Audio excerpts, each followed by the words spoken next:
तो चलिए शुरू करेंगे। आज की क्लास में हम लोग स्टैटिक जीके का सेक्शन कवर अप करेंगे। ठीक है, सभी एकदम माइंड सेट कर लीजिए। और आज की क्लास में स्टैटिक जीके में जो हम लोग डिस्कशन करेंगे वो स्टडी होगी हमारी हिस्ट्री, सिविक्स, ज्योग्राफी की, पॉलिटी, इसके अलावा इकोनॉमिक्स के क्वेश्चंस, सेंसस 2011, इन्वायरमेंटल साइंस, इन सब के अलावा अगर आप जो स्टडी करना चाहते हैं उसके अलावा आपको मिलेगा physics, chemistry, biology.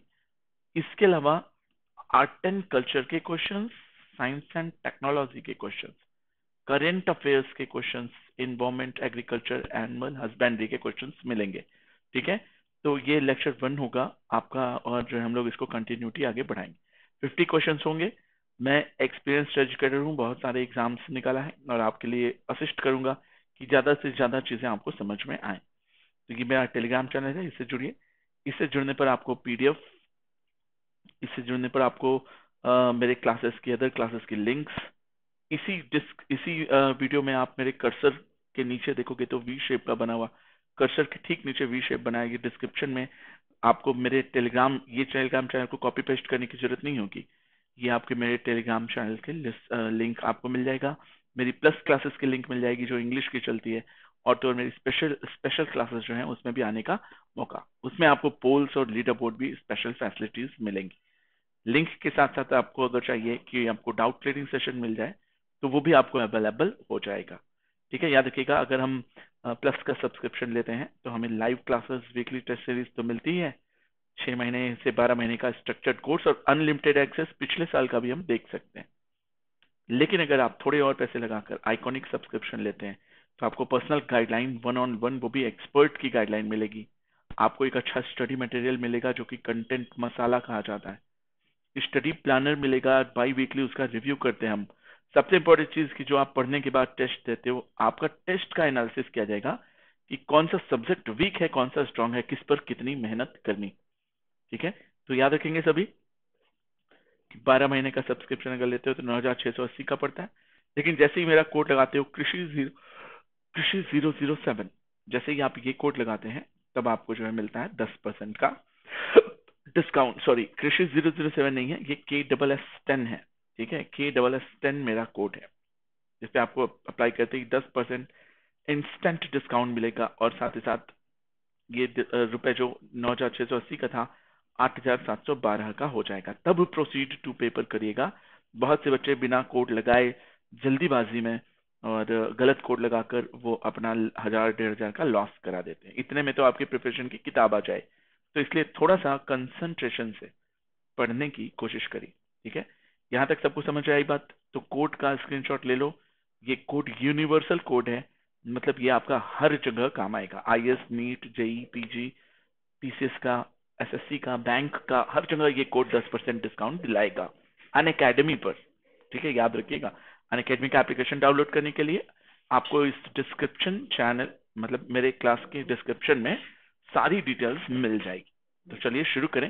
Static GK के 50 क्वेश्चंस, 50 क्वेश्चंस जो कि बेस्ड होंगे overall general studies, current affairs, साथ ही साथ सेंसस 2011 पर। इन्हीं 3 चीजों को बेस मानकर ये क्लास चलाई जाएगी। सभी लोग जो है तैयार हो जाओ, कमर कस लो।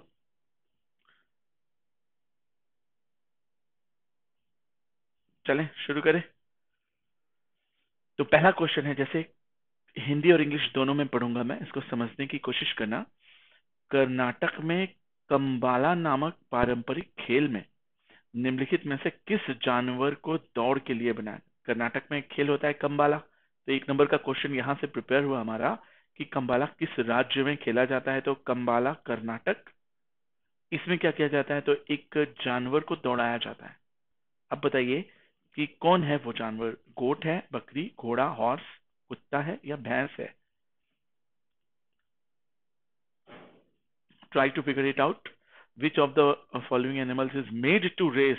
दौड़ाया जाता है, पॉजिटिव वर्ब है।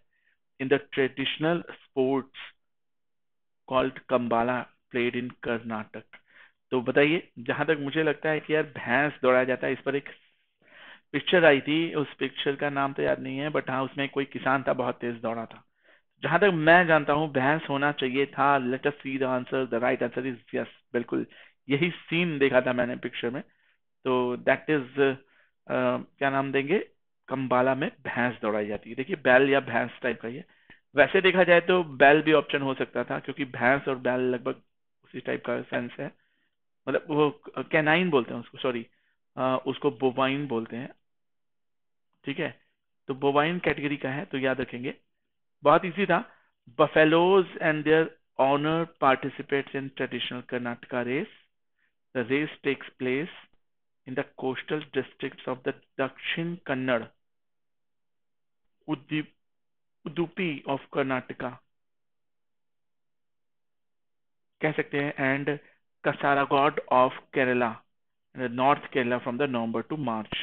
याद रखिएगा कर्नाटक के कुछ पार्ट में और केरला के भी कुछ पार्ट में नवंबर, दिसंबर, जनवरी, फरवरी, मार्च। आपको नहीं लगता कि इस सिचुएशन में थोड़ी ठंडी पड़ती है, शरीर को गर्म रखने के लिए ऐसा किया जाता है एक्सपोर्ट्स?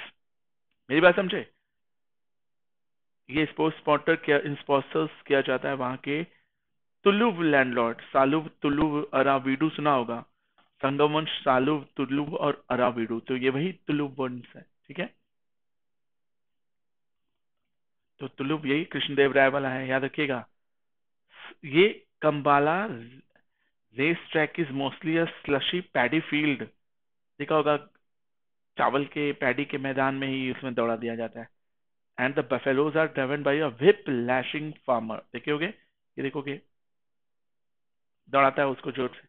तो ये है आपका कंबाला। तो ऐसा इसी तरह का एक तमिलनाडु में जल्लीकट्टू, भैंसों से जो है वो झगड़ा और लड़ाई टाइप का होता है, उसको लेकर सरकार ने बैन लगाया था, बट वो जल्लीकट्टू था, वो बैल से संबंधित था। यहाँ पर ये भैंसों से संबंधित है। Okay, got it everybody? हाँ हाँ, क्लियर है।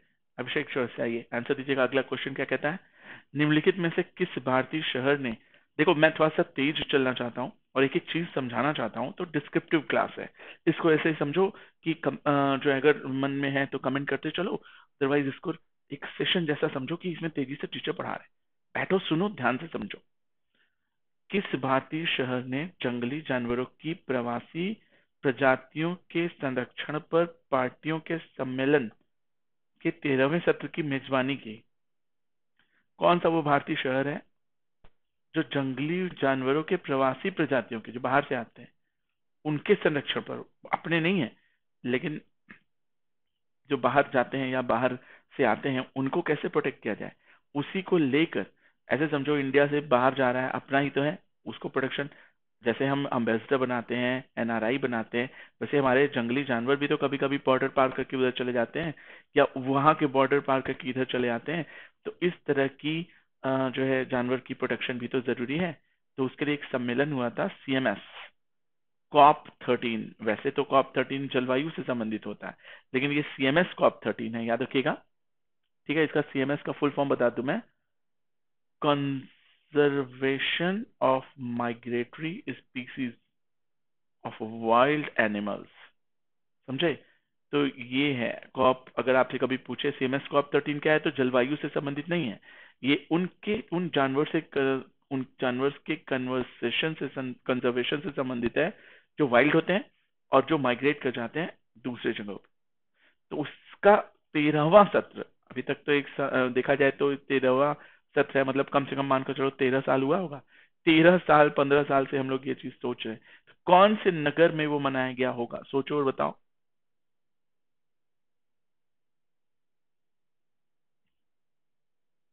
कोशिश करो।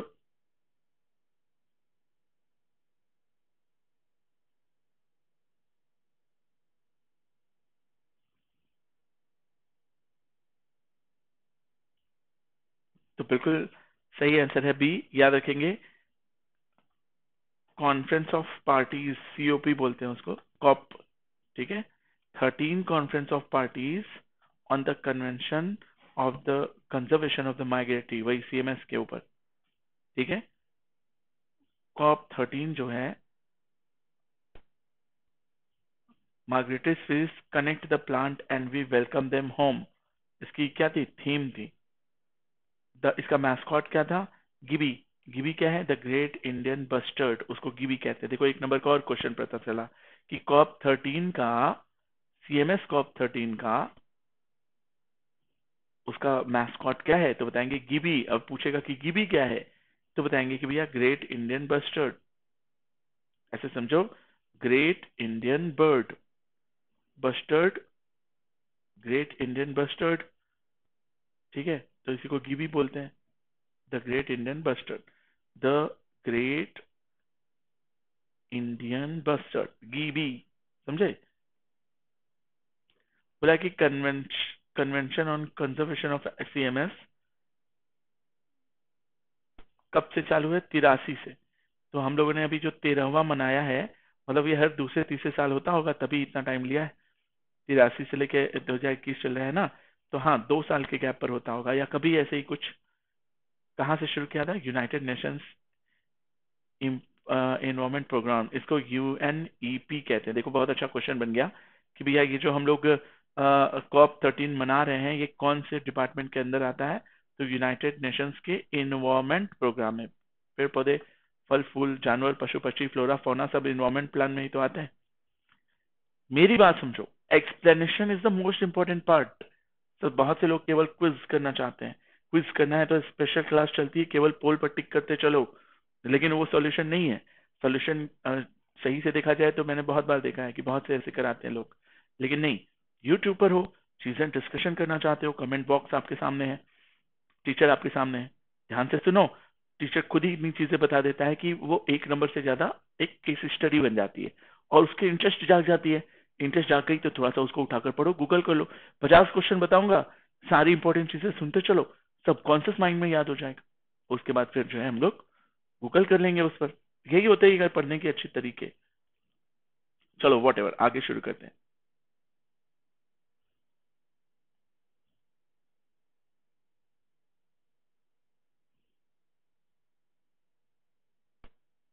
चलें आगे बढ़े। एक क्यू एक क्रमबद्ध सूची है, एक स्टॉक एक क्रमबद्ध सूची है, या फिर एक रियर एक क्रमबद्ध सूची है, या फिर एक फ्रंट एक क्रमबद्ध सूची है, जिसमें सभी सन्निवेश, इंसर्शन और विलोपन एक छोर पर किए जाते हैं। इंग्लिश में पढ़ते हैं, a queue is an order list in which all the insertions, insert करना और डिलीट करना, कंप्यूटर का एक बात हो रहा है ना, तो किस चीज में हम लोग in which all inserts and deletes are made at one end, तो कहां पर? रियर में, फ्रंट में, स्टैक में, या क्यू में? कहां पर वो चीज की जाती है, ये दोनों फंक्शन? तो इसका आंसर होगा बी। तो बताएंगे इसका राइट आंसर है B, stack is an order list in which all the insertions and deletions are made at one end, एक तरफ से कंप्लीट किया जाता है।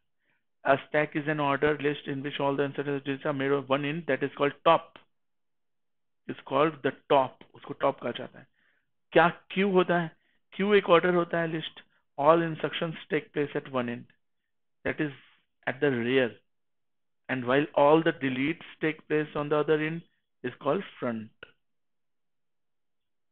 एक क्यू में अगर हम बात करें सारे इंसर्ट्स की, तो इसको हम क्या बोलेंगे?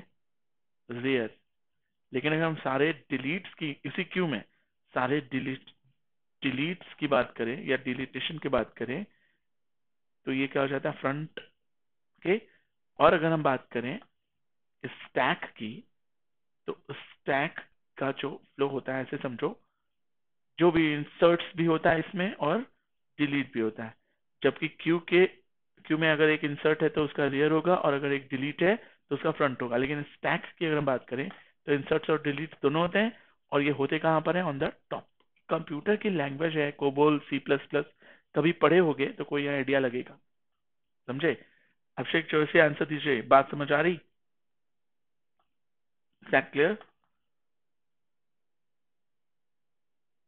चलिए आगे बढ़ते हैं। अगला क्वेश्चन कह रहा, निम्नलिखित में से कौन जनवरी 2021 तक भारत का मुख्य चुनाव आयुक्त है?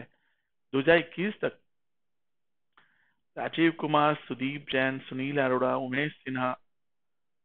Who among the following is the chief election commissioner of India as January 2021?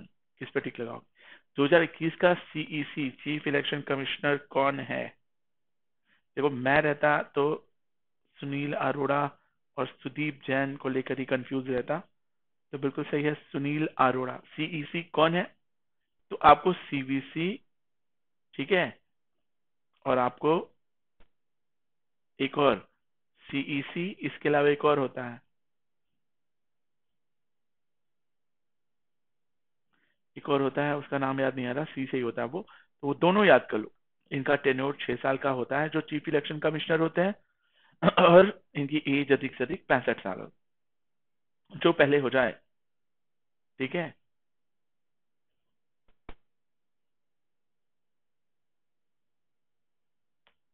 Removal of जज of the supreme court, election commission can be commissioner can be remove by president on the recommendation of the chief election commission. समझे? इसके under में 3-4 और होते हैं, उन्हीं के under में वो लोग रहते हैं, और इलेक्शन कमिश्नर्स अलग जो होते हैं उनको हटाने के लिए प्रेसिडेंट हटाएगा और सीईसी के कहने पर ही हटाएगा। याद रखना। अगर हम बात करें कि सुनील अरोड़ा कौन है, तो बताएंगे कि ये जनवरी तक थे, he was 23rd chief election commissioner of India, 23वें सीईसी बने थे। तो इसमें से 2 क्वेश्चन उभर कर सामने आया कि सीईसी एक कॉन्स्टिट्यूशनल बॉडी है, 6 साल के लिए ये सेलेक्ट किए जाते हैं, अधिक से अधिक 65 जो पहले पूरा हो जाए रिटायर हो जाएंगे। दूसरा कि ये प्रेसिडेंट द्वारा नियुक्त किए जाते हैं। तीसरा कि ये 23वें सीईसी थे इंडिया के सुनील अरोड़ा, यही सुनील अरोड़ा, ठीक है, 2021 जनवरी तक। अब उसके बाद कौन आया वो पता करो, बताना। कमेंट्स भी जो है वो करते चलेंगे, अगर कहीं डाउट्स हैं तो मैसेज डाल देंगे। एक निश्चित स्तर से ऊपर वायुयान की ऊंचाई मापने के लिए किस वैज्ञानिक उपकरण का उपयोग किया जाए? अब देखो स्केल लेकर तो नापेंगे नहीं कि पृथ्वी से ऊपर उड़ रहा है प्लेन, अब नापने का कोई यंत्र होगा ना, तो उस यंत्र का नाम बैरोमीटर है, फैदोमीटर है? बैरोमीटर नहीं होगा, फैदोमीटर गहराई नापने के लिए होता है, ये गहराई तो है नहीं, ये तो ऊंचाई है। अब वो वॉट मीटर है या अल्टीमीटर है? एल्टीट्यूड ऊंचाई से रिलेटेड है, मैं रहता तो अल्टीट्यूड पर टिक लगाता और आगे बढ़ जाता। क्या बोल रही public?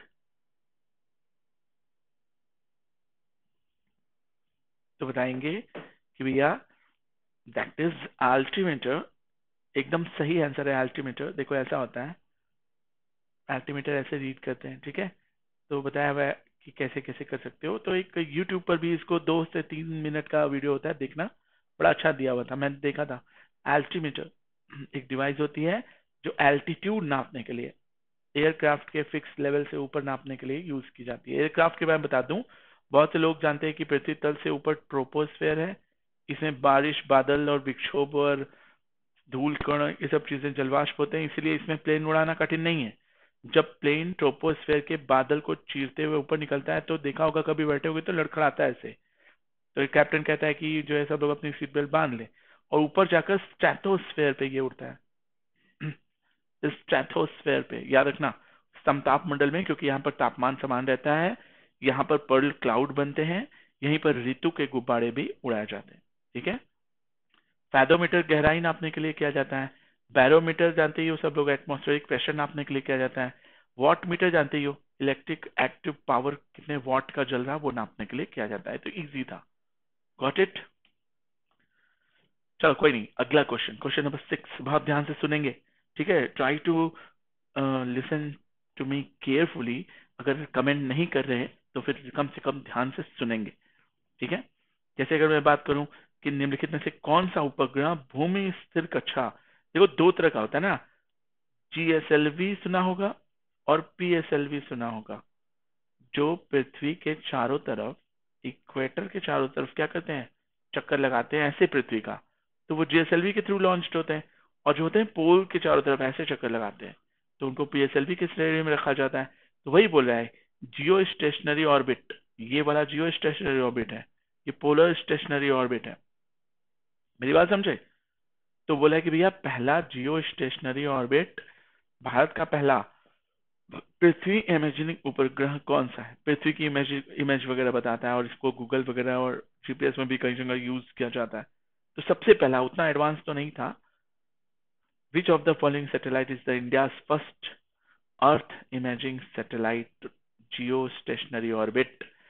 Ocean set 3, RISAT 1, RISAT B, GSAT 1। तो बिल्कुल सही आंसर होगा डी, जी फॉर जियो। ऐसे याद रख लो, तो जियो जियो दोनों याद रहेगा। जियो इमेजिन सैटेलाइट, जियो इमेजिन सैटेलाइट, इसको जी सैट ऐसे कहा जाता है, लेकिन जी सैट कहोगे कैपिटल लेटर में तो आसान है। पहला था इसलिए जी सैट 1। ठीक है। कैसे लॉन्च किया गया था? तो geosynchronous satellite launcher vehicle, इसी को GSLV कहा जाता है।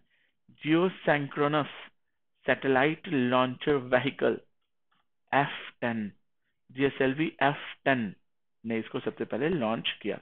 मतलब F1 से लेके F9 फ्लॉप हो गया था, बाद में F10 ही सक्सेसफुल हुआ। ओके, देखो बहुत सारी चीजें सीखने को होती हैं। तो कहां से सतीश धवन अंतरिक्ष केंद्र है? इसको शहर बोलते हैं श्रीहरिकोटा। कहां पर? श्रीहरिकोटा कहाँ है? कर्नाटक में है, आंध्र प्रदेश में श्रीहरिकोटा। ये क्या है? पहला first state of the art agile earth observation satellite है। जियो स्टेशनरी ऑर्बिट में छोड़ा गया है। रियल टाइम इमेज देता है, जिस समय ये खींच रहा है उसी समय टेलीकास्ट करेगा। ऐसा नहीं कि 1-2 सेकंड का अंतर है, जैसे यूट्यूब में रियल टाइम नहीं होता। यूट्यूब में 3-4 सेकंड का अंतर आता है, मेरी आवाज आपको देर में सुनाई देती। इसीलिए यूट्यूब पर क्विज कम कराते हैं हम लोग, क्योंकि अभी हम बताएंगे कुछ और आप काउंटर क्वेश्चन पूछेंगे तो 4 सेकंड उधर 4 सेकंड इधर, कुल मिला के 8 से 10 सेकंड का गैप, इतने देर में थोड़ी सी प्रॉब्लम हो जाती है। चले आगे बढ़े। The quick monitoring in natural disasters, episodic events and any short term event to obtain special signature from the agriculture। किस किस काम आता है ये जो जीसैट हम लोग छोड़ते हैं, ये एग्रीकल्चरिंग के, जमीन ढूंढने के लिए, फॉरेस्ट्री के लिए, मिनरल ढूंढने के लिए, डिजास्टर वार्निंग देने के लिए कि तूफान आ रहा है, भूकंप आ रहा है, क्लाउड प्रॉपर्टीज के लिए, स्नो एंड ग्लेशियर्स और ओशियनोलॉजी से संबंधित तो बहुत सारी नॉलेज हमें देता है। तो बहुत जरूरी है, एक तरह से देखा जाए हमने जो साइंस एंड टेक्नोलॉजी ढूंढी है, बहुत जरूरी है हमारी लाइफ के लिए। चलिए अगला। सब जानते हो कि पहला गोलमेज सम्मेलन 1930 में गांधी जी ने भाग नहीं लिया। गांधी जी दांडी मार्च कर रहे थे और सिविल डिसओबीडियंस, क्या होता है सिविल डिसओबीडियंस एक्ट नहीं, मूवमेंट, सिविल डिसओबीडियंस मूवमेंट शुरू किया था। कब शुरू किया था? वैसे तो 1919 के जलियांवाला बाग के कांड के बाद, सुन लो एक फ्लो दे देता हूँ। 1919 में जलियांवाला बाग कांड हुआ, उसके पहले रॉलेट एक्ट आया था। जलियांवाला बाग में जनरल और डायर थे, जनरल और डायर ने सबको गोली मारी। उसके बाद 1920-21 में खिलाफत दिवस हुआ। गांधी जी ने इसी के समय में 1920-21 में गांधी जी ने नॉन कॉरपोरेशन मूवमेंट शुरू किया, असहयोग आंदोलन। यह आंदोलन तब रुक गया जब 1922 में चौरी चौरा में वो कर दिया गया, क्या बोलते हैं उसको, गोरखपुर में 21 दरोगा के साथ थाना फूंक दिया गया। तो गांधी जी ने अपने बैक स्टेप ले लिए, नॉन कॉपरेशन मूवमेंट बंद कर दिया।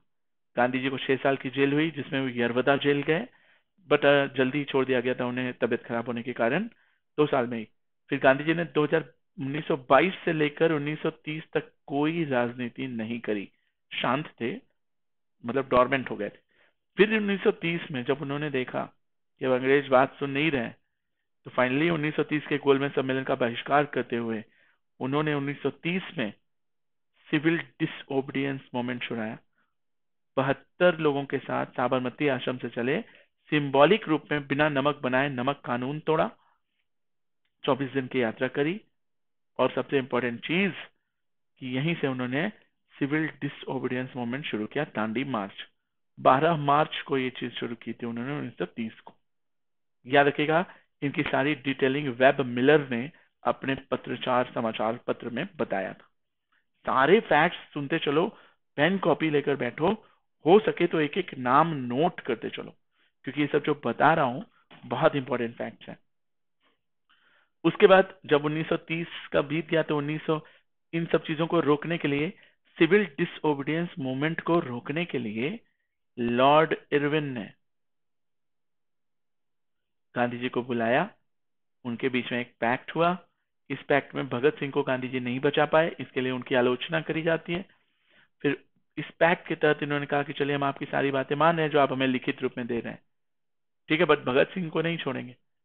और दूसरा जो हिंसक क्रांतिकारी हैं, उनको नहीं छोड़ेंगे जिन्होंने हिंसा करी है।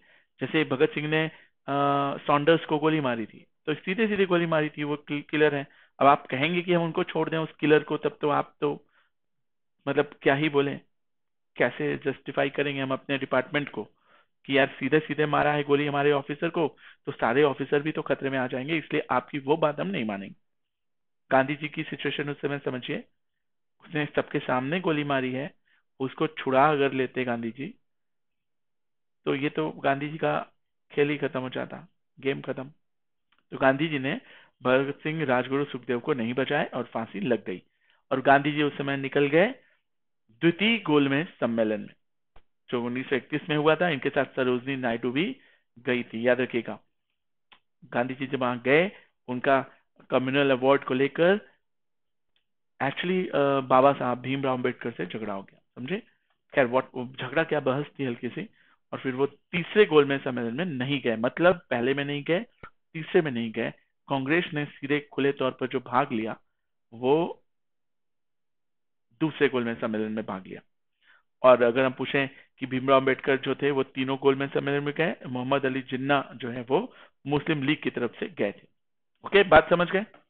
ये सब फैक्ट सुनते चलो और देखते चलो कि चीजें कैसे याद हो जाती हैं। बहुत आसान होता है, हल्की मेहनत की जरूरत है। चले आगे बढ़े।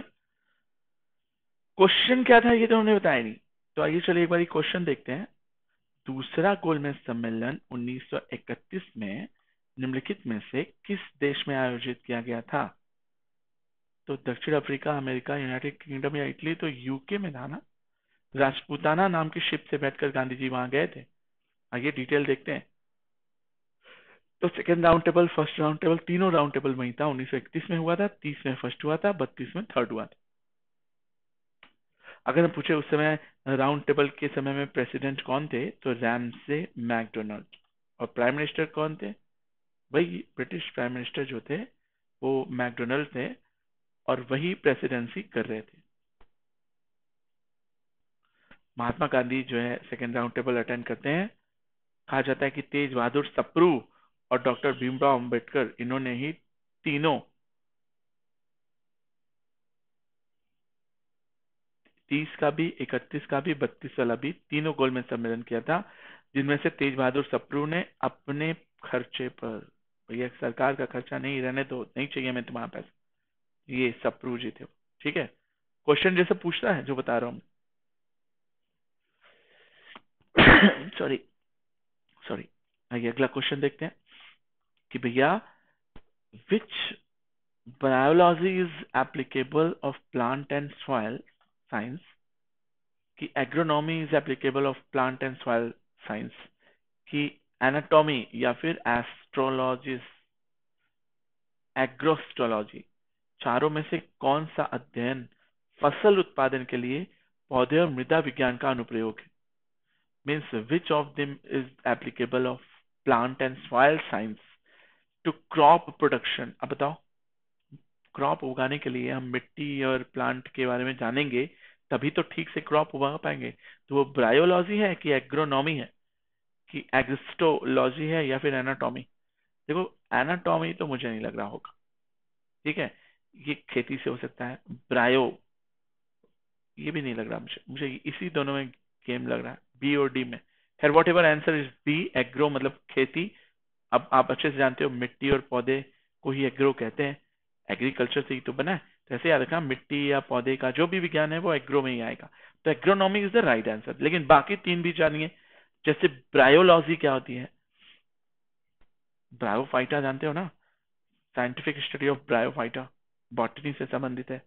एनाटॉमी क्या होता है? Structure of the human structure and there parts. Agrostology क्या होता है? ये भी बॉटनी का पार्ट है। एग्रो मतलब वही हो गया, तो कंसर्न विद ग्रासेस। एग्रोस्ट्रोलॉजी घास से संबंधित है। ठीक है, तो ये तीनों भी याद कर लो। Is that clear? चलें आगे बढ़े।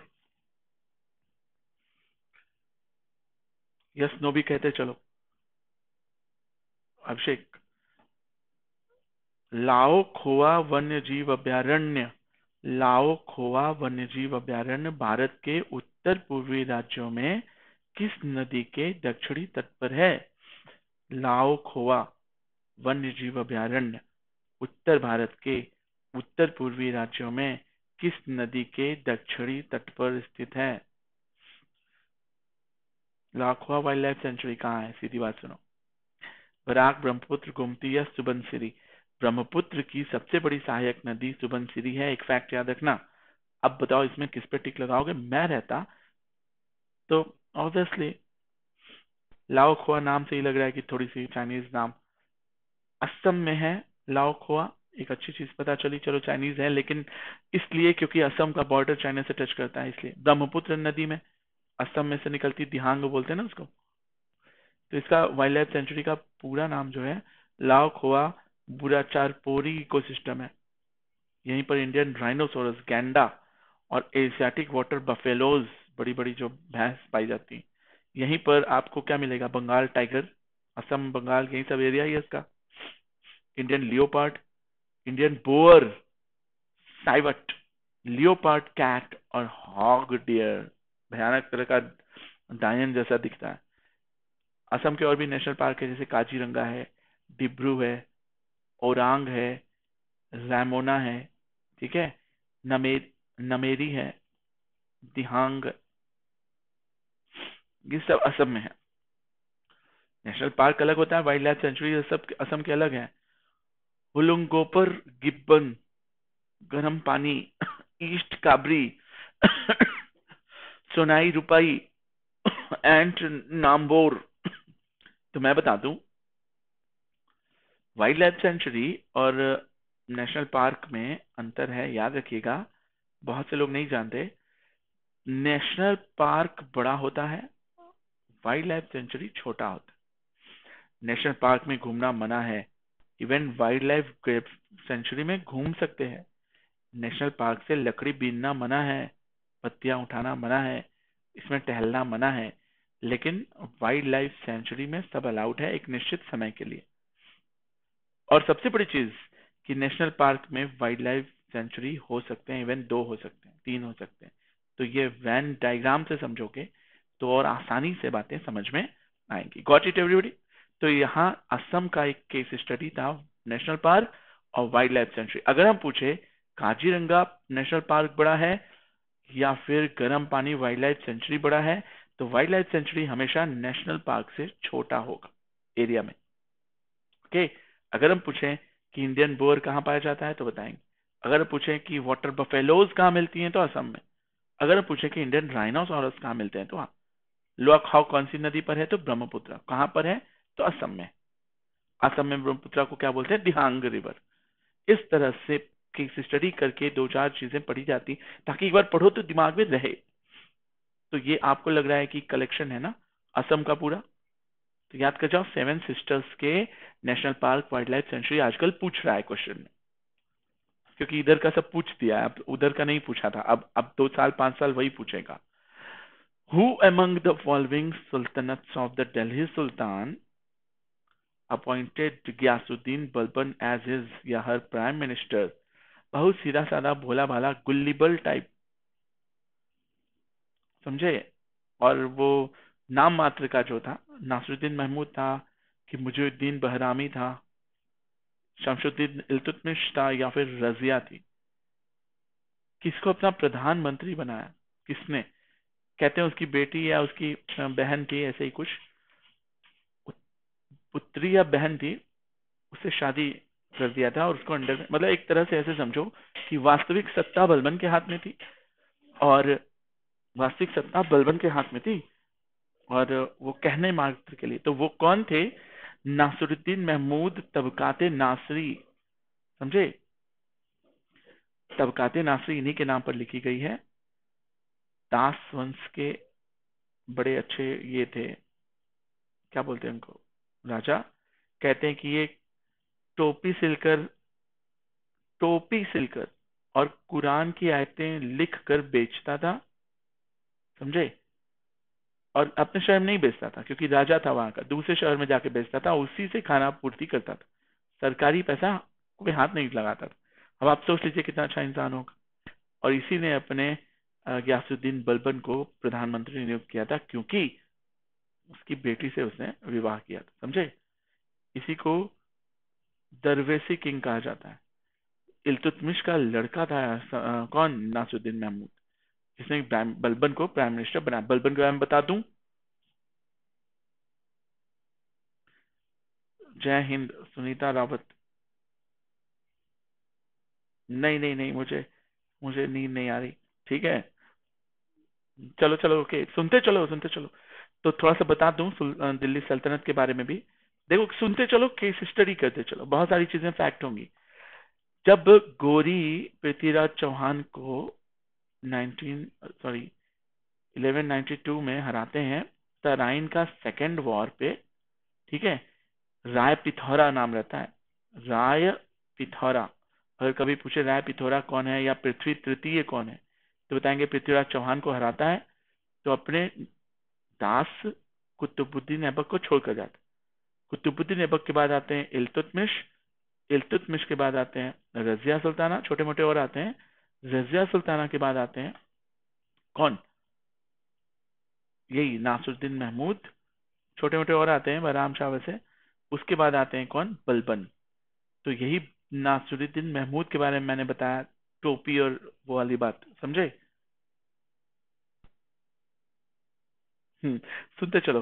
बलबन जो है वो, इसका सिर कहा जाता है कि 2 गज का था। अगर ये आंख नाक मुंह है तो ये इतना ऊंचा टोपी पहनता था, इतनी बड़ी दाढ़ी रखता था, तो ये दोनों मिलाकर कितना गज, 2 गज के बराबर सिर। ये इसको कहा जाता था कि ये कभी भी कमजोर या नीचे कुल के लोगों को देखता था तो उसकी भुजाएं फड़फड़ाने लगती थी, लगता था कि वो मार ही देगा। जब बलबन मरा तो लोगों ने अपने कपड़े फाड़े, काले कपड़े पहने, खूब रोए चिल्लाए। बलबन के बारे में कहा जाता है कि ये दरबार में हंसता गाता, सुरा सुंदरी, नाच गाना, सोमरस सब बंद था। कहा जाता है कि जब ये इसका बेटा मरा था, समझे, तो ये दरबार में रोया नहीं था। ये आफ्राशियाब वंश का अपने आप को बताता था, आफ्राशियाब वंश।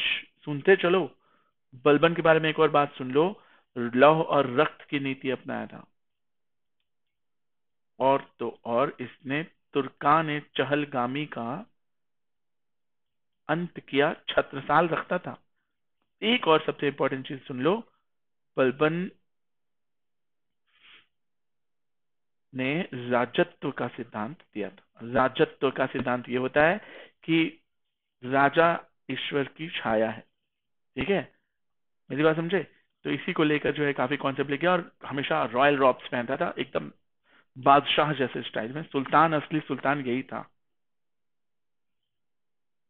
विनोद कुमार, अच्छा अच्छा, पहचाना, मैं शायद मैं पढ़ाया हूँ उस कंपनी में, ईटेन IAS वाराणसी, हाँ। जय हिंद सुनीता रावत। अभिषेक अगर हैं तो बताइए। तो इतनी चीजें बलबन के बारे में, समझे? चले आगे बढ़े, और भी सुन लो। 40 गुटों के दल को खत्म किया, एकता प्रथा खत्म किया, ये सब यही किए। अल सुल्तान जिल्ली अल्लाह, ईश्वर की छाया है। नियाबत खुदाई का भी कॉन्सेप्ट इसने शुरू किया था, समझे? सिजदा और पैबोस समझते हो? बलबन ने बताया कि अगर आप दरबार में राजा के सामने आते हैं तो आपको राजा का हाथ चूमना है और आदाब करते हुए पीछे चलना है, उसी को सिजदा और पैबोस कहा गया। कहा जाता है कि बलबन ने एक नौरोज सिद्धांत, जो कि ईरानी त्योहार है, नौरोज त्योहार मनाना शुरू किया, समझे? ब्लड एंड आयरन, लौह और रक्त की नीति चलाई थी। अमीर खुसरो इसी के दरबार में था। अमीर खुसरो के बारे में सुन लो, इसको तूतिया हिंद कहते हैं। इसने तबला और सितार की खोज करी। इसी ने 8 सुल्तानों का शासनकाल देखा था दिल्ली सल्तनत के। और तो और एक और इम्पोर्टेंट चीज कि इसकी एक किताब थी, वो किताब का नाम आप बताइए। इतने फैक्ट्स जो मैं बता रहा हूं उन सबसे एक एक क्वेश्चन बन सकता है।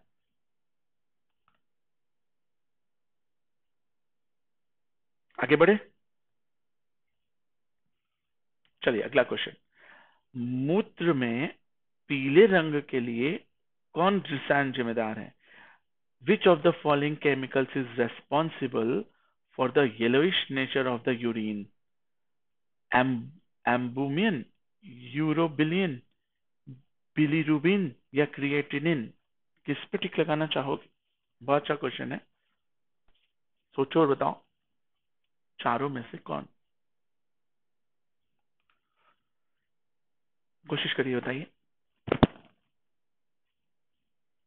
तो यूरिन है ना, तो मेरे हिसाब से यूरिन से ही बना है, यूरोबिलिन। यूरिन में यूरोबिलिन मिल जाता है, तो जिसकी वजह से आपका जो है वो यूरिन वो पीले रंग का हो जाता है। तो कैसे याद रखोगे? यूरिन से यूरोबिलिन याद किया तो याद रहेगा। Urobilin is known as urochrome, क्योंकि कलर होता है, क्रोम मतलब कलर, यूरो मतलब पीला। यूरिन में पीला कलर यूरोक्रोम अर्थात यूरोबिलिन के कारण होता है। समझे? हेमे इज प्रिस्कर्शन ऑफ हीमोग्लोबिन, उसी का एक रूप होता है जो पीले रंग का होता है। ठीक है। अब एल्बुमिन क्या है, तो बताएंगे कि भैया लीवर कभी कभी प्रोटीन छोड़ता है, उसी को एल्बुमिन बोलते हैं।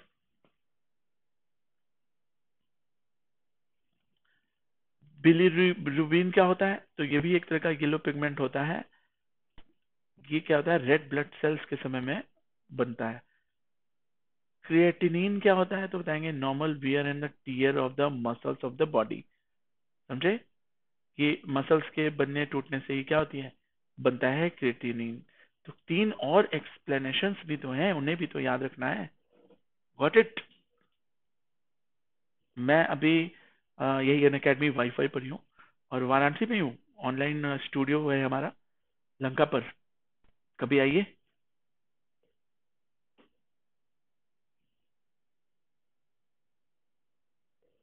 चलिए अगला क्वेश्चन। निम्नलिखित में से किस वर्ष में एडीबी एशियाई विकास बैंक की स्थापना की गई? आप विनोद तिवारी, आप मुझे मेरे अभी देखोगे तो ये कर्सर के ठीक नीचे जो क्रॉस बना है, आपके कमेंट वाले को काटोगे तो वी बना हुआ दिखेगा डिस्क्रिप्शन में। डिस्क्रिप्शन में मेरा कोड दिया हुआ है, अगर सब्सक्रिप्शन लेना है आईएएस पीसीएस किसी का भी तो लो। और उसमें मेरी स्पेशल क्लासेस भी दी हुई हैं, जैसे यहाँ पर पढ़ा रहा हूँ वैसे एप्लीकेशन डाउनलोड करोगे तो स्पेशल क्लासेस भी डाउनलोड करके उसमें क्लास में आओ। बहुत अच्छे लेवल का स्टैटिक जीके पढ़ाया मैंने, जैसे यहाँ एक्सप्लेन कर रहा हूँ वहां पर भी क्या। सबसे बड़ी क्वालिटी यहाँ की क्या होती है कि इसमें लीडर बोर्ड मिलता है कि आपकी तैयारी कैसी है। और पोल, पोल समझते हो, एबीसीडी टच करने का ऑप्शन आता है। इसमें कमेंट लिखने का ऑप्शन है, वहां पर आप सीधे टच करो और देखो कितने बच्चों का सही हुआ। एशियन डेवलपमेंट बैंक कब स्टैब्लिश हुआ है? 1978, 66, 80 या 59? किस पे टिक लगाओगे? बहुत अच्छा क्वेश्चन है।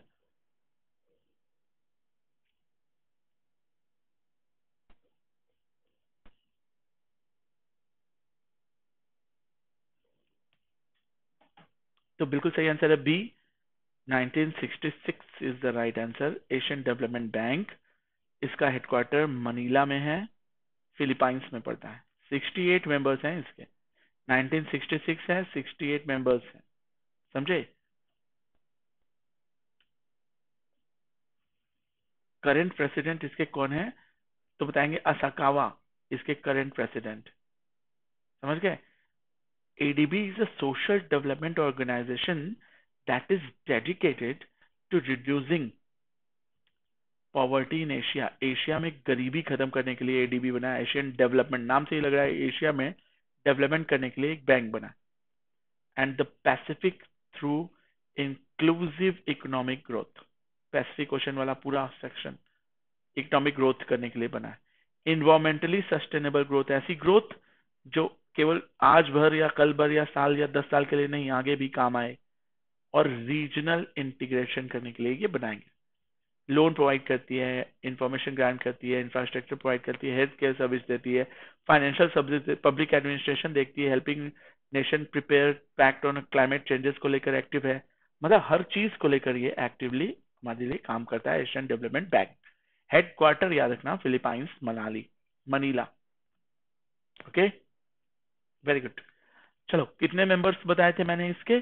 तो 68 मेंबर्स। कब बना है? तो 1966 में। ADB, Asian development bank, Asia के विकास के लिए। बहुत अच्छा क्वेश्चन है, देखो।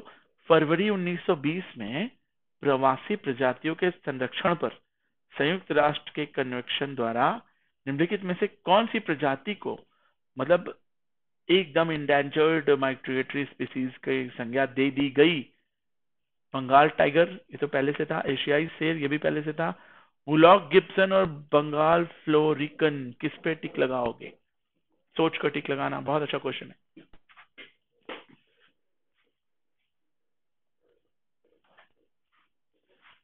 कोशिश करो फिर मैं बताऊं।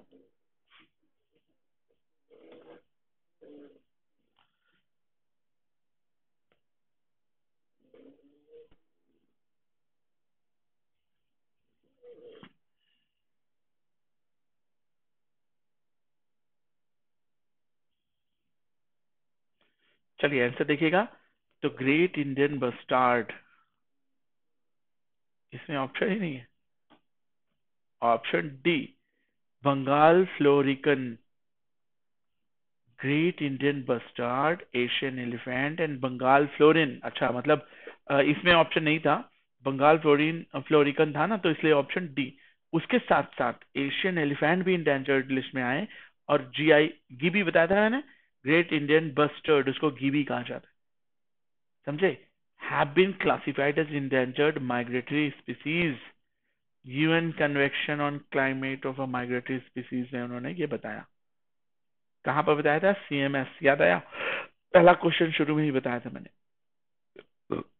ये जो इट इज बंगाल फ्लोरिकन की बात करें, तो ये भी ग्रेट बस्टार्ड का ही पार्ट है, स्पीसीज है उसकी, जो कि इंडियन सबकॉन्टिनेंट, कंबोडिया और वियतनाम में पाया जाता है। इस पर कन्वेक्शन हुआ था, मैंने बताया था, COP13, याद आया? अभी इसी के बारे में डिटेलिंग कर रहा था मैं, ठीक है। आपको कहाँ मिल जाएगा ये? तो गुजरात, गांधीनगर में ये मीटिंग हुई थी, ठीक है। बाकी डिटेल्स पढ़ लेना। आगे बढ़ते हैं, अगला क्वेश्चन। गुड, सही है। नेक्स्ट क्वेश्चन क्या कहता है, सुनिएगा। भारतीय एथलीट जोशना चिन्नप्पा, कटप्पा के जैसा ही लग रहा है मुझे, जोशना चिन्नप्पा किस खेल में देश का प्रतिनिधित्व करती हैं? तो बताएंगे। चिन्नप्पा नाम से लग रहा है पावरफुल, डिस्क थ्रो हो सकता है, कबड्डी हो सकता है, जूडो या स्क्वैश में मैं नहीं जाता। मतलब मेरा अपना था, आप चाहें तो जूडो या स्क्वैश, ऑप्शन तो आपके लिए चारों है, बट मैं जाता है ऐसे। मेरे ऑप्शन पकड़ने का नाम के हिसाब से अलग है। जोशना स्क्वैश भी हो सकता है, बट चलो देखते हैं, लेट अस सी। तो राइट आंसर है, बिल्कुल सही है, स्क्वैश। देखिए, जोशना चिनप्पा जो है ये स्क्वैश खेलती हैं, it's kind of a racket badminton. Indian women national championship में स्क्वैश खेलती हैं। First Indian to win the British junior squash championship, वाह, 2005 में उन्होंने जीता था, अंडर 19 में, समझे? कुछ टर्मिनोलॉजीज हैं बैडमिंटन की या स्क्वैश की, जैसे बूस्ट, बोस्ट, निक, स्ट्राइकर, थाई या टाइट एंड टिन। ये सब अगर पूछे कि ये सब किसकी टर्मिनोलॉजी, किस गेम की है, तो बताएंगे ये सब स्क्वैश की है। अगर पूछे कमलप्रीत कौर किससे संबंधित है, तो डिस्क थ्रो से संबंधित है। थाउडम कल्पना देवी किससे संबंधित है, तो बताएंगे ये जूडो से संबंधित है। तो यहां से एक एक 3 नंबर का क्वेश्चन और उठा लिया हमने। मेरी बात समझे? ये सब तरीके होते हैं किसी भी चीज की केस स्टडी करने के। नेक्स्ट क्वेश्चन सुनते चलो। हाँ, अंडर 19 में आता है। 40 ईयर्स विद अब्दुल कलाम, बहुत अच्छा क्वेश्चन है। द अनटोल्ड स्टोरीज पुस्तक के लेखक कौन है? अब देखो, ये सीधे सीधे 1 नंबर का क्वेश्चन है, इसमें कोई लॉजिक काम नहीं आएगा। Who among the following is the author of this book? 40 years with Abdul Kalam, 40 साल हम लोग अब्दुल कलाम के साथ, मिसाइल मैन के साथ रहे, उनसे कुछ सीखे। ये अनटोल्ड स्टोरीज, अ फॉरगेटन लेजेंड है। किसने लिखी होगी? चेतन भगत की, पिल्लई की, राजन की, सरबजीत सिंह? किसने लिखी? पिल्लई लिखे होंगे या फिर चेतन भगत भी लिख सकते हैं। क्या बोले पब्लिक? तो याद रखिएगा, Sivathanu Pillai is known as father of BrahMos aerospace. अच्छा ठीक है, ओके। ब्रह्मोस एरोस्पेस के फादर कौन है? तो पिल्लई है। इन इसरो के जो है क्या है, प्रोफेसर है। 40 साल अब्दुल कलाम के साथ की स्टोरी जो उन्होंने लिखी है, उन्हीं की कहानी है। और वाई एस राजन ने क्या किताब लिखी? India 2020, the scientific Indian and the way beyond the ₹3। ये किताब लिखी है किसने? वाई एस राजन ने। अगर पूछे 5.1 किसने लिखी, तो सब जानते हो, Chetan Bhagat. One night eight ए कॉल सेंटर किसने लिखी? ये भी क्या लिखी है? चेतन भगत। इसी पर एक पिक्चर आई थी, hello. The 3 mistakes of my life, 3 idiots. 5.1 पे 3 इडियट्स बनी थी ना। 3 mistakes of my life, half girlfriend पे तो पिक्चर आई हुई है। तो ये सारी चीजें चेतन भगत ने लिखी हुई, याद रखना। अब्दुल कलाम वाली जो है ये कहानी, ये इन्होंने लिखी है।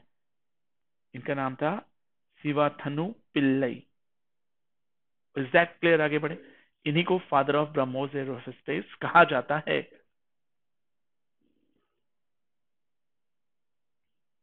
चलो और आगे बढ़ते हैं। निम्नलिखित में से किस राज्य में गहिरमाथा समुद्री अभयारण्य है? सागर माथा नेपाल में है, गहिर माथा निम्नलिखित में से भारत के किस राज्य में? यार मैं जाता तो तमिलनाडु, गोवा, उड़ीसा, केरल। साउथ का ही सेक्शन दे रहा है, एक गोवा अलग दे रहा। गहिर माथा समुद्री अभयारण्य, समुद्री अभयारण्य उड़ीसा भी है, केरल भी है, गोवा भी है, सब समुद्र से टच करता है। नाउ गैस करो, कोशिश करो, फिर मैं बताऊंगा।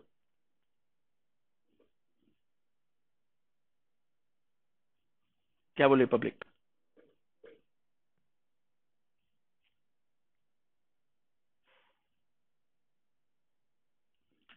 तो बिल्कुल सी बिल्कुल सही आंसर, उड़ीसा। केंद्रपारा डिस्ट्रिक्ट सुना होगा। गहिर माथा मरीन सेंचुरी, देखोगे ये ऐसा है, यहीं पर सील और कछुए आपको बहुत सारे मिल जाएंगे। 1977 से जो कंसिडर किया गया इसको, यहाँ के फ्लोरा फोना और सोर्सेस को लेकर, पैसिफिक ओशन के पास देखोगे तो ये to the coastal water of Sri Lanka. ठीक है।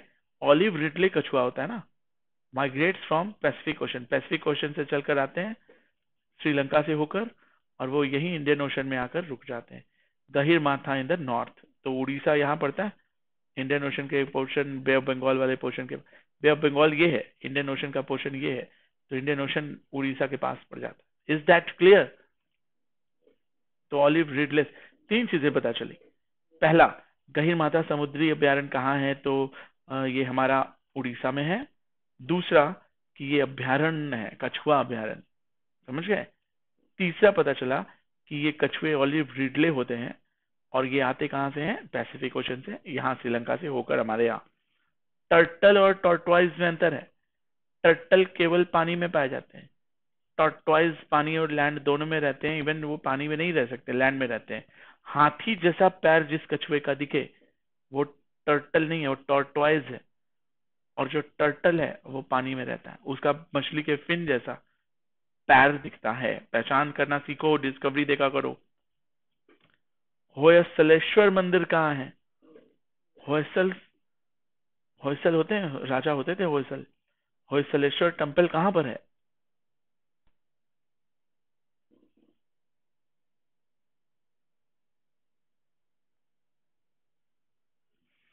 तो बिल्कुल सही आंसर है, सोच के बताइए।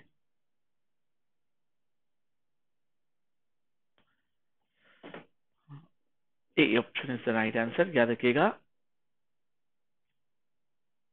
इसको हेलेबीडू टेम्पल के नाम से भी जाना जाता है, होयसलेश्वर टेम्पल को। ठीक है, शिव जी को निरूपित है। बहुत अच्छा, 2 नंबर का क्वेश्चन प्रिपेयर हुआ। कर्नाटक, मैसूर, जहां पर हैदर अली टीपू सुल्तान का शासन था, एक हिंदू टेम्पल है, याद रखिएगा, 1160 में बना था, द्वार समुंदर में, द्वार समुंदर which was the capital of the holes, द्वार समुंदर के होल्स है, ठीक है, याद रखना। कैसे याद रहेगा? समुद्र आ रहा, समुद्र इसमें क्या आ रहा? सेल, होल, होएसल, सल सी से बना हुआ है, याद रखना, बहुत इजी है। आर्किटेक्चर और स्कल्पचर्स के लिए बहुत फेमस था, विष्णुवर्धन इसका बहुत प्रतापी राजा था, इसी ड्यूरेशन में बना था। इसी समय में दिकुटा करके, द टेम्पल इज दिकुटा which mean two temples called Hoysaleshwara और सांतलेश्वर, याद रखिएगा, इसके साथ सांतलेश्वर का भी नाम लिया जाता है। इसी को द्विकूटा, दो कूट के नाम से जाना जाता है। Is that clear? बाकी और डिटेल्स पढ़ते रहो। मनुष्य के हाथ में कितनी हड्डियां होती हैं? 14, 21, 17 या 14, 21, 27 या 17। मनुष्य के हाथ में कितनी हड्डियां होती हैं? यार देखो, मैं जहां तक एक क्लास देख रहा था, बहुत अच्छी क्लास थी वो, हर एक हड्डी में 3 हड्डी होती है, हर एक उंगली में, तो 4 उंगली हुई तो कितनी हुई? और लेकिन अंगूठे में केवल 2 हड्डी होती है, तो कितनी हुई? 2। तो मैं रहता तो, जो मैं पढ़ा था अभी तक, 14 पे टिक लगा के आ जाता मनुष्य के हाथ में, लेकिन हाथ पूछा है, अब ये पूरा ये सब मिला के पूछा है कि क्या पूछा है, तो क्या ही बोल दूं अब। आर्म्स बोला होता तो यहाँ तक लेते, हैंड बोला है तो ये कलाई तक लेंगे, अब कलाई की हड्डियां भी तो हड्डियां हैं, बट फिर भी मैं 14 ही लगाता, क्योंकि उंगली केवल इतनी नहीं होती, उंगली हाथ से मिलती हुई यहाँ से आती है, तो जहां तक मैं रहता तो 14 ही लगाता, और गलत हो जाता मेरा, कोई बात नहीं, ठीक है। चलो देख लेते हैं इसका केस स्टडी एक बारी। 27 हड्डियों से मिलकर बना। चलो आप देखते हैं। The human hand is usually 5 digits, 4 fingers and 1 thumb, यही है ना। The hand is made up of many different bones, muscles, ligaments, और भी सारी चीजों से मिलकर बना होता है। 3 मेजर टाइप ऑफ बोन्स होती हैं। कार्पल बोन्स, प्रॉक्सिमल 8 होती हैं, जो कि रिस्ट में होती हैं। अच्छा चलो ठीक है। 2 रो carpal bones are attached to the 2 bones of the head, the ulna bone and the radius bone। अच्छा, ये 2 बोन से जुड़ी होती हैं, ठीक है। मेटाकार्पल जो होती है वो 5 होती हैं, डिस्टल 14 होती हैं, जो कि मैंने बताया सारे फिंगर्स से, ठीक है। 12 + 2 14, तो ये मेरा सही था, लेकिन इसके अलावा 8 बोन्स होती हैं कार्पेरल, और 5 बोन्स होती हैं, तो 14 + 8 + 5 कुल मिला के कितना हुआ? 27 हो गया। हाँ, इसके अलावा 3 और फेलागस होती हैं, डिस्टल, मिडिल और proximal. The thumbs has only 2, each finger has 3। मैंने बताया था ना, हर एक फिंगर की 3 होती हैं। डिस्टल बोलते हैं जो सबसे लंबा होता है, फिर मिडिल होता है, फिर प्रॉक्सिमल होता है जो सबसे आगे पॉइंट पर होता है, ठीक है। देखो, पढ़ने से बहुत फायदा होता है, और तो और इंटरेस्ट आता है। अब कभी आपसे पूछे कि हाथ में कितनी हड्डी होती है, तो लाइन से जुड़ा दोगे कि भैया मेटाकार्प्स 5 होती हैं, कार्पेरल बोन्स 8 होती हैं, और कुल मिला के उंगली में 3-3 होती हैं, अंगूठे में 2 होती हैं। कैसा इंटरेस्टिंग लगा? इसको बोलते हैं आपको अपनी नॉलेज निखारना।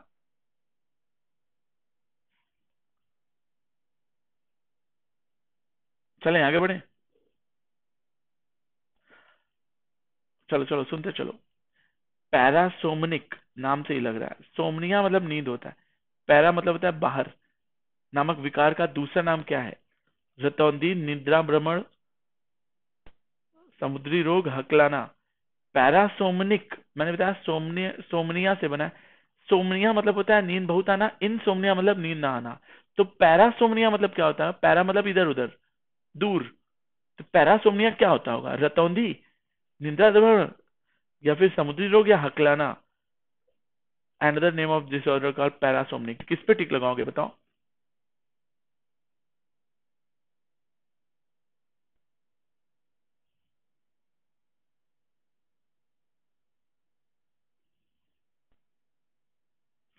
तो बताएंगे राइट आंसर मैं रहता तो निंद्रा भ्रमण, स्लीप वॉकिंग, इसी को सोमनाम्बुलिस्टिक कहा जाता है। शायद सही आंसर, हाँ बिल्कुल सही है, इसी को सोमनाम्बुलिस्टिक, समझे, सोमनाम्बुलिस्टिक कहा जाता है। Got it.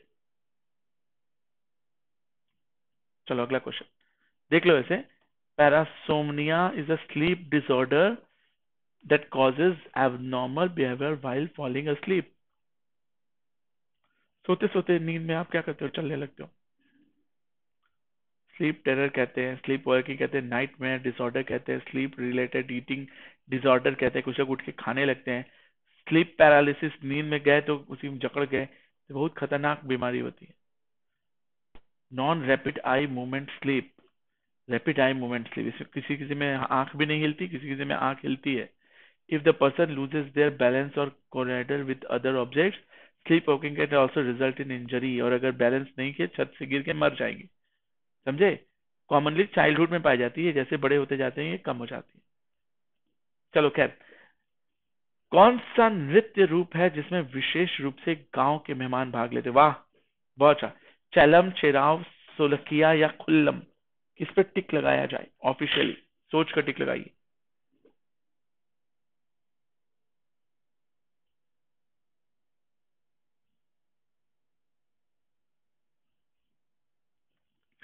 सोचो सोचो सोचो।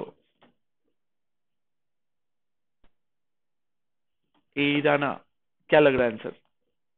Option D is the right answer. Khuallam means dance of guest, जो बाहर गांव के लोग आते हैं, मिजोरम में मनाया जाता है, ठीक है। Chawng Chawi, during the special occasion Chawng Chawi, the Khuallam dance is perform by the local performers of Mizoram, जिसमें गेस्ट को डांस करवाया जाए। खुल्लम, खुल्ला डांस करो सब लोग आओ, सारे लोग। बाकी और भी चीजें हैं, थोड़ी डिटेल पढ़ लेना, ठीक है। मैं उतना डिटेल नहीं जा रहा इस ट्रेडिशनल वाले सेक्शन में। अलकनंदा और भागीरथी सुने हो। अलकनंदा और भागीरथी खड़क ग्लेशियर से निकलती हैं। Okay okay. अलकनंदा कहाँ से निकलती है और भागीरथी तो खड़ग ग्लेशियर से निकलती है। अलकनंदा नदी जेमू, संतोपत, गंगोत्री या पिंडारी कहाँ से निकलती है। चलो भागीरथी याद हो गया हमें, खड़ग, भागीरथी खड़ग, तो अलकनंदा कहाँ से, चारों में से यही दोनों मिलकर गंगा बनाती।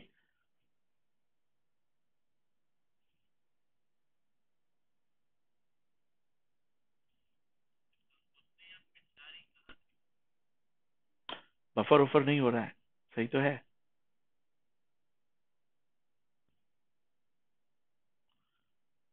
तो राइट आंसर क्या होगा, राइट आंसर होगा बी, याद रखेंगे, सतोपंथ से निकलती है अलकनंदा।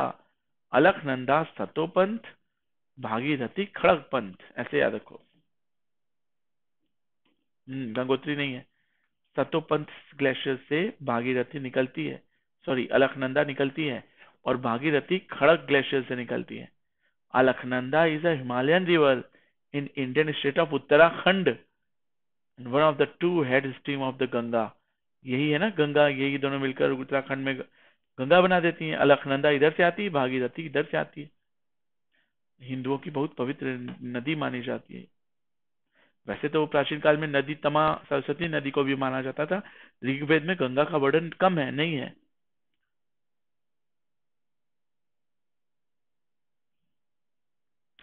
5 बड़ी नदियां हैं अलकनंदा की ट्रिब्यूटरी रिवर्स, धौली गंगा, नंदाकिनी, पिंडर, मंदाकिनी और भागीरथी। अगर पूछे अलकनंदा की 5 सहायक नदियां कौन है, तो ये सब वही हैं, खासतौर पे उत्तराखंड के सेक्शंस में आती हैं, और यही दोनों मिलती हैं last tributary merging at Devprayag. Alaknanda से लास्ट ट्रिब्यूटरी जो है वो भागीरथी मिलती है, और यहीं से देवप्रयाग बन जाता है उत्तराखंड में। मेरी बात फाइनली समझे, और वही नाम हो जाता है गंगा का। कंप्यूटर की स्क्रीन पर किसी वस्तु को किसी भी दिशा में ले जाने के लिए निम्नलिखित में से कौन सा point devices, modem, joystick, server या फ्लोप्टिकल। बहुत अच्छा क्वेश्चन।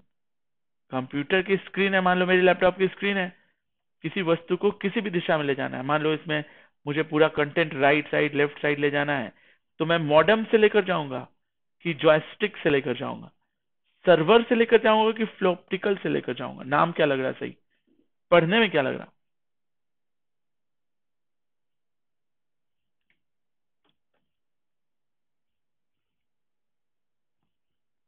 तो मैं रहता ऑप्शन बी पर टिक मारता।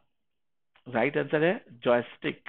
Joystick is an output device consisting of stick that pivot on a base and the report it's angle and direction of the device it is controlling. कहीं भी जा सकता है, जॉयस्टिक इसीलिए तो होता है, इसी को कंट्रोल कॉलम के नाम से जाना। अब जॉयस्टिक वीडियो गेम वाली स्टिक मत मान लेना, ठीक है, वो भी एक तरह से जॉयस्टिक ही है। जॉयस्टिक भी एक तरह से वीडियो गेम वाली है, बट कंप्यूटर ही यूज किया जाता है, वीडियो गेम्स में भी ज्यादातर यूज किया जाता है। जैसे आपने प्ले स्टेशन 4 3 देखा होगा, ट्रेन या ट्रक या कहीं भी चलाने के लिए किसी भी डायरेक्शन में आपको कोई लगाना तो मूव कर सकते हो, सर्वेलेंस कैमरा व्हील चेयर सब चलता हो। चल बताना, राष्ट्रपति द्वारा राज्यसभा में कितने सदस्यों को मनोनीत किया जाता है? ध्यान से सुनना, राज्यसभा बोल रहा है, ठीक है। तो लोकसभा में 2 एंग्लो इंडियंस को मनोनीत किया जाता था जो खत्म कर दिया गया। वैसे 252 होते थे, सॉरी 552 होते थे, तो 550 लोगों को इलेक्ट किया जाता था, बाकी 2 को मनोनीत किया जाता था, लेकिन वास्तव में 545 ही हुए। और वो 545 भी नहीं, 543 होते थे, जिनमें से 2 एंग्लो इंडियन, और ये भी खत्म कर दिया गया, अब 540 हो गए शायद, पता करना। राज्यसभा में 12 अलग अलग फील्ड के लोगों को मनोनीत किया जाता था। वैसे तो 250 होते थे, लेकिन इसको 238 मानो प्लस 12 मानो, समझ गए? तो कितने सदस्यों को मनोनीत किया जाता है? तो 12 सदस्यों को मनोनीत किया जाता है, याद रखना। और राज्यसभा के सदस्यों की जो अगर हम बात करें, 6 साल की टर्म और होती है, हर 2 2 साल पे चेंज हो जाते हैं।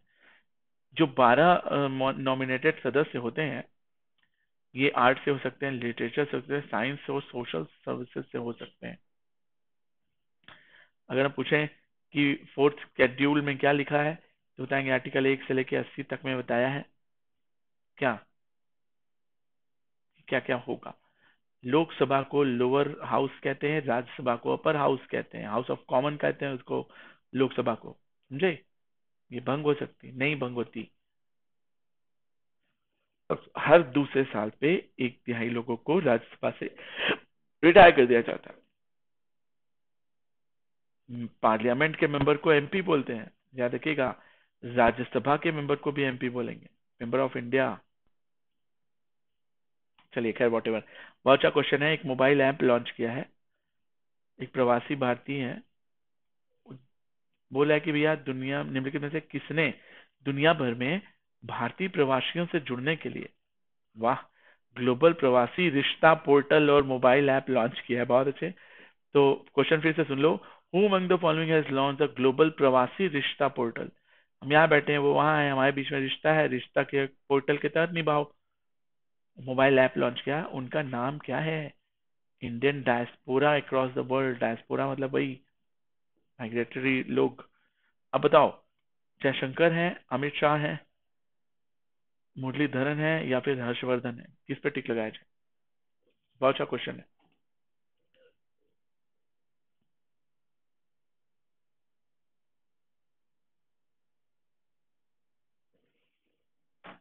तो बिल्कुल सही आंसर है सी। सी ही आंसर है। The ministry of external affairs ये सब काम करती है। 2020 के दिसंबर खत्म होने वाला, एकदम नया साल आ ही रहा था। ग्लोबल प्रवासी रिश्ता पोर्टल चलाया है किस मंत्रालय ने? तो एक्सटर्नल अफेयर्स में। कितने करोड़ का? इतने करोड़ का। ग्लोबल प्रवासी रिश्ता ऐप जो है, ये मुरलीधरन ने शुरू किया है, the minister of state for external affairs. Is that clear? Next question. वह एक नेता जिसने उत्तर पूर्व भारत में, मतलब नॉर्दर्न ईस्टर्न 7 सिस्टर्स वाला ब्रिटिश शासन के खिलाफ विद्रोह किया था, इधर साइड भारत के इस पोर्शन पे विद्रोह किया। दुर्गावती देवी थी? यार नहीं। मितांगिरी हजारा हो सकती है, प्रीति लता वाड्डेदार ये भी हो सकती है, रानी गाय, अच्छा गाइडल नाइडू, यार मैं रहता तो ऑप्शन डी पर टिक लगाता, क्योंकि मुझे याद आ रहा है कि नेहरू जी ने इनको एक उपाधि दी थी, और ये इधर ही साइड असम असम या कहीं की थी। तो चलो बताओ आंसर क्या होगा। तो डी इज द राइट, गैरू नाल्डू बोलते हैं ना, गैजिल नाल्डू इज द राइट आंसर। इन्होंने ब्रिटिश रूलर्स के खिलाफ नॉर्दर्न ईस्टर्न में सेवन सिस्टर्स में बवाल किया था, समझे।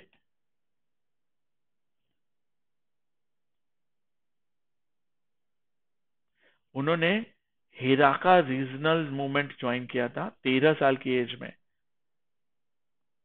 और उसके कजिन जो है जादोडांग, उन्होंने ये चीज शुरू की थी, उन्हीं के साथ मिलकर इन्होंने ये किया। मणिपुर से बिलोंग करते हैं, ठीक है। नागा एरिया देखा होगा, एक पिक्चर भी बनी है नागा पर। आतिशबाजी हरी रोशनी कैसे उत्पन्न करती है? सिलिकॉन से, पोटेशियम, सोडियम या बेरियम। आतिशबाजी में ऐसा हम क्या डालते हैं कि आकाश में हरे रंग की जो है वो कभी रोशनी, फुलझड़ी, अनार, या फिर ऊपर रॉकेट जाकर जो ब्लास्ट करता है हरे रंग का जलता है। ये ये मणिपुर से है। ये जो नाम मैंने बताया, ये रानी गैरोनाल्डू, ये मणिपुर से है, ठीक है। वहीं की क्षेत्रीय स्तर की राजनीति में उतरी अपने चचेरे भाई के साथ, और वहां पे डेवलपमेंट किया। ओके, और सोचो, और बताओ आंसर क्या होगा। आतिशबाजी में हरी रोशनी बनाने के लिए हम लोग बेरियम क्लोराइड ग्रीन कलर का यूज करते हैं। इसकी वजह से रूम टेम्परेचर पे ये क्या होता है, जल जाता है, मतलब ये हरे रंग छोड़ता है, समझे, ग्रीन कलर का प्रोड्यूस करता है।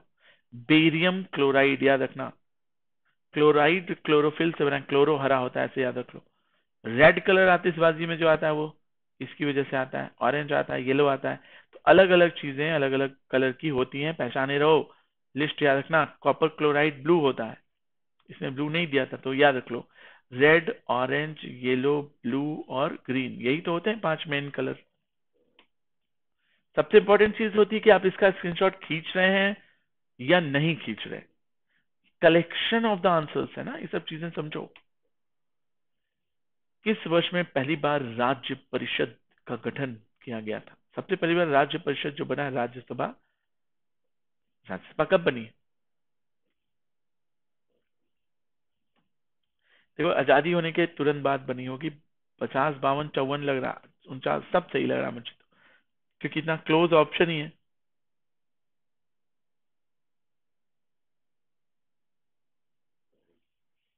तो राइट आंसर सी, याद रखिएगा कि भैया 3 अप्रैल 1952 को राज्यसभा का निर्माण हुआ। फोर्थ शेड्यूल के तहत 12 मेंबर्स नॉमिनेट किए जाते हैं 6 साल, 6 इयर्स के लिए। लोकसभा परमानेंट नहीं है, लेकिन राज्यसभा एक परमानेंट बॉडी है, इसको डिसॉल्व नहीं किया जा सकता। हर दूसरे साल 1/3 सदस्य बदल दिए जाते हैं। बाकी चीजें अभी आई थी, वही चीजें एक्सप्रेशन है। कौन सा आर्थिक विचार पद्धतिगत व्यक्तिवाद की बात करता है? यह विचार की लोग सार्थक तरीके से कार्य करेंगे जिसका विश्लेषण किया जा सकता है। वाह। थिंकर्स एंड थॉट्स पर एक क्वेश्चन है, which economic thought talks about the methodological individualism or the idea that people will act in meaningful ways which can be analyzed। ये बहुत उच्च स्तर के देशों में होता है, हर देश में ये नहीं होता। पाकिस्तान, तमिलनाडु, सॉरी पाकिस्तान, तालिबान, अफगानिस्तान, हमारे इंडिया के कुछ सेक्शन में ये नहीं देखा। बट एक थॉट्स एंड थिंकिंग है, आइडियोलॉजी पर काम करती है। तो मुझे बताइए किस ऑर्थर का विचार है? लाइसेस्वायर, केसेनियन सिद्धांत, मुद्रावादी या ऑस्ट्रियाई आर्थिक विचार, कौन से थॉट्स हैं?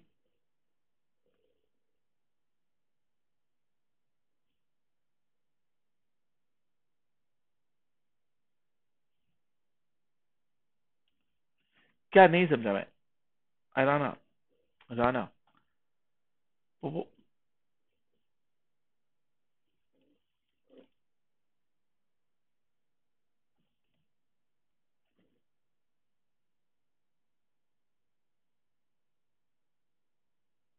5 साल बाद क्या चीज? 5 साल बाद नहीं समझा मैं लिटरली, फिर से कमेंट करो, देखते हैं। तब तक आगे बढ़ते हैं। तो इसका राइट आंसर है, बता दूं मैं, ऑप्शन ए, ठीक है। याद रखिएगा, ऑस्ट्रेलियाई आर्थिक विचार जो है वो इस तरह का कॉन्सेप्ट देते हैं कि भैया लोग सार्थक तरीके से कार्य करेंगे जिसका एनालिसिस किया जा सकता है। इतना इजी थोड़ी होता है, लोगों के दिमाग में क्या चल रहा, करेंगे कि नहीं, उनको एनालाइज कर पाओगे कि नहीं, सही है कि गलत, धोखेबाज है कि, कठिन है, बट ये आइडियोलॉजी है, मानो। चलो आगे बढ़ते हैं।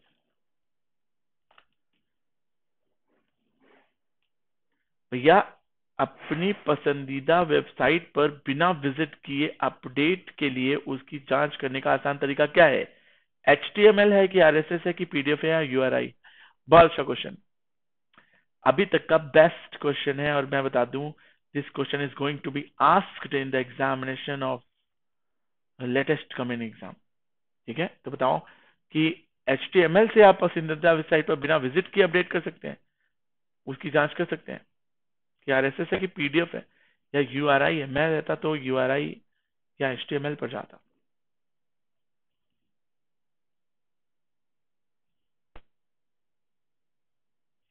सोचिए सोचिए।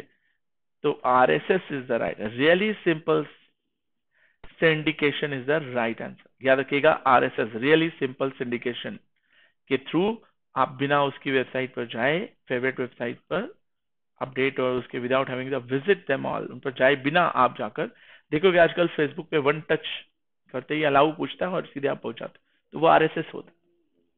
इस easy way to keep up with news information that's important to you, helps you avoid the conventional methods of the browsing and searching। पहले क्या होता था, HTTP लिखो, फिर डबल स्लैश हैश लगाओ, ये इतना वेबसाइट लिखो, .com .in, सबसे बच जाओगे। वन टच, RSS थ्रू सीधे वेबसाइट।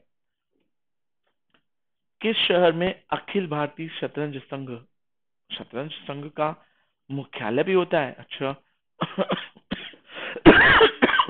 अब शतरंज के लिए बंगलुरु जाएंगे, हैदराबाद, मुंबई या चेन्नई? क्या बोली पब्लिक? 52 में हुए थे। हाँ हाँ हाँ, सही सही सही बोले, याद आया। और पीछे का कमेंट है एक्चुअली, यही ना कि देर में कमेंट आया, इस वजह से वो मिसमैच हो गया। खैर वॉट एवर, भारतीय शतरंज संघ का मुख्यालय स्थित है कहाँ पर? बंगलुरु, हैदराबाद, मुंबई या Chennai? In which of the following cities is the headquarter of all the Indian chess federation? All India chess federation is situated, all India chess federation, ASIF। तो right answer is Chennai, Jawaharlal Nehru stadium में, चेन्नई में AICF का क्या है, headquarter है। 51 में founded हुआ था AICF, याद रखिएगा, चेस से रिलेटेड है। जैसे विश्वनाथन आनंद दिया है इसमें हमें, इस फेडरेशन ने हमें क्या दिया है? विश्वनाथन आनंद, निहाल सरीन, पेंताला हरिकृष्णा, रमेश बाबू एंड विदित संतोष Gujarati, many other grand masters has been produced in here। ठीक है, और वुमेन चेस में भी काफी हाथ लगाया इसने। करंट हेडक्वार्टर इसका चेन्नई में, याद रखिएगा, बहुत अच्छा क्वेश्चन था। मयूर द्वीप किस नदी पर है? मोर जैसा शेप है, मोर जैसे पक्षी पाए जाते हैं वहां पर, तो किस पर टिक लगाओगे?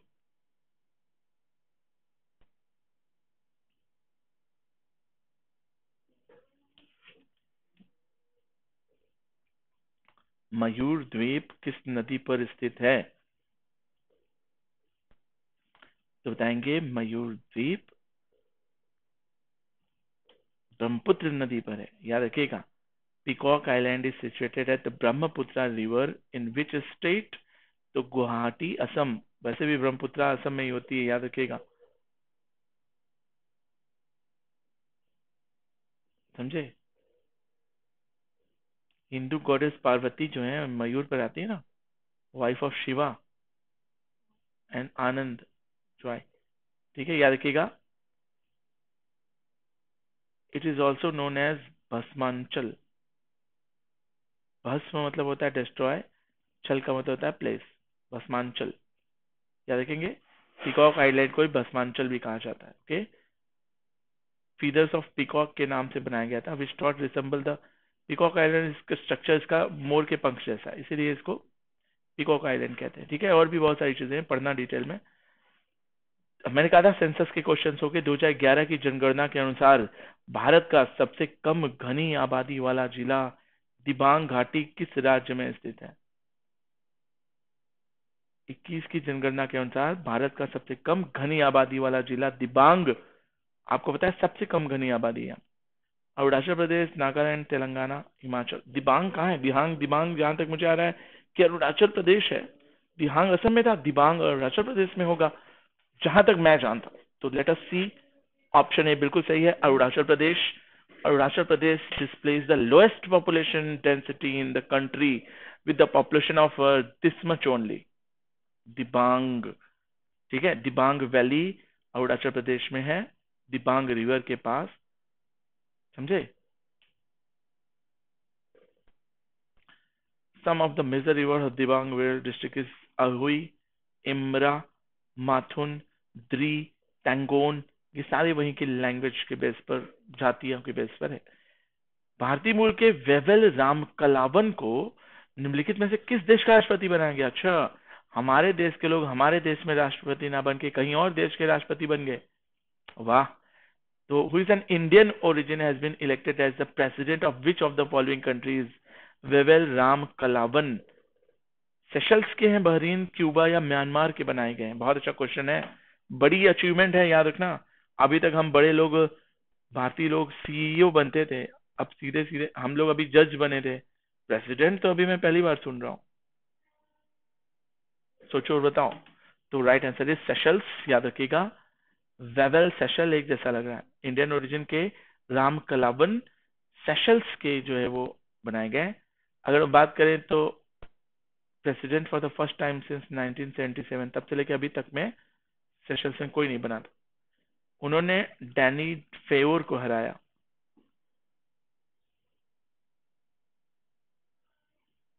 बाकी डिटेल्स पढ़ना। किस वर्ष बंगाल में दीवानी ईस्ट इंडिया कंपनी को हस्ताक्षरित कर दी गई थी कि भैया लो, बंगाल की दीवानी हम तुमको दे रहे हैं, ईस्ट इंडिया कंपनी ब्रिटिशर्स को दे रहे हैं? 80, 65, 54, किस पे टिक रहा होगा? ये बंगाल की दीवानी है, ये दीवानी ब्रिटिशर्स, ये लो तुम लोग संभालो, कब दी गई थी? 80, 65, 54 या फिर क्या? मुझे याद आ रहा है 1765 ही होगा, इलाहाबाद की संधि हुई थी उसी समय होगा। हाँ बिल्कुल सही। देखो मैं बता रहा हूँ क्या हुआ था। 1757 में प्लासी का युद्ध हुआ, मीर जाफर मीर कासिम वाला। फिर 1764 में बक्सर का युद्ध हुआ, जिसमें अवध के नवाब शाह आलम द्वितीय, नहीं, सिराजुद्दौला के सुजाउद्दौला थे, और दिल्ली के मुगल सुल्तान शाह आलम द्वितीय और मीर कासिम थे। तीनों ने मिलकर अंग्रेजों के खिलाफ युद्ध किया। हेक्टर ह्यूज मुनरो थे शायद। और उनके बाद फाइनली दीवानी बंगाल की किसको मिल गई? ईस्ट इंडिया कंपनी को मिल गई, क्योंकि उन्होंने फिर से मीर जाफर को क्या किया? मीर कासिम को हटाकर मीर जाफर को राजा बना दिया। ठीक है, तो डिटेलिंग पढ़ो इसका डिटो। शाह आलम द्वितीय, बंगाल की दीवानी, बिहार और उड़ीसा तीनों की दीवानी क्या थी? उनको दे देते हैं, क्योंकि मुगल बादशाह यही मेन रहते हैं। बक्सर का युद्ध के समय में हुआ था, अवध के नवाब सिजाउद्दौला भी साथ थे उसके, आलम द्वितीय के साथ मीर कासिम थे, लेकिन बाद में वो हार जाते। उसके बाद दीवानी लेकर इलाहाबाद की संधि होती है, और उसके तहत कोरा, इलाहाबाद एंड कोरा की संधि होती है। उसके तहत मीर जाफर को वापस बंगाल का नवाब बना दिया जाता है। बहुत अच्छा क्वेश्चन है। चैनल या जल डमरू ग्रेट निकोबार द्वारा और इंडोनेशिया के सुमात्रा द्वीप के बीच में से, देखो भारत का निकोबार और इंडोनेशिया का सुमात्रा, इन दोनों के बीच में एक जल डमरू है। तो वो जल डमरू कौन सा है? ग्रैंड 10 डिग्री, 9 डिग्री, पाक जल डमरू। यार ये बढ़िया क्वेश्चन है। ठीक है, सोचो और बताओ।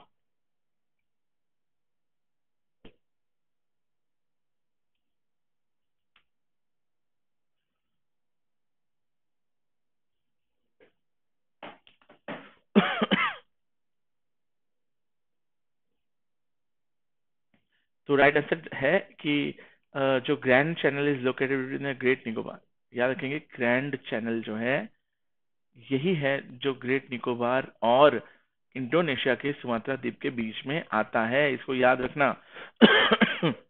ग्रैंड प्रणाली, 8 degree channel, 9 degree channel, 10 degree channel, great channel, coco channel, यही सब याद रखना। यही पांचों में से पूछता है हमेशा। पाक जल डमरू तो ये भारत और श्रीलंका के बीच वाला है, समझे।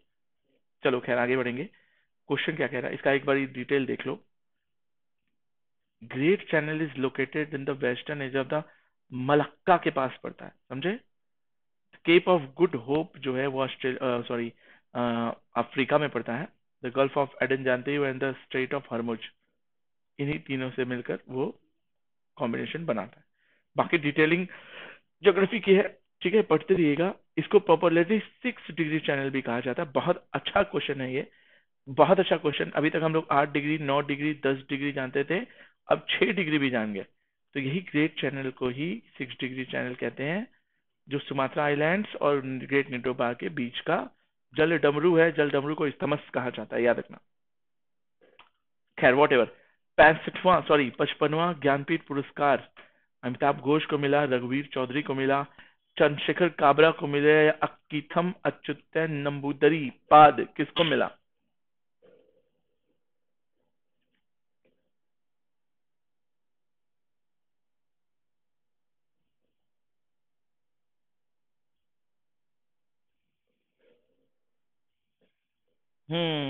तो किस पे टिक लगाएंगे।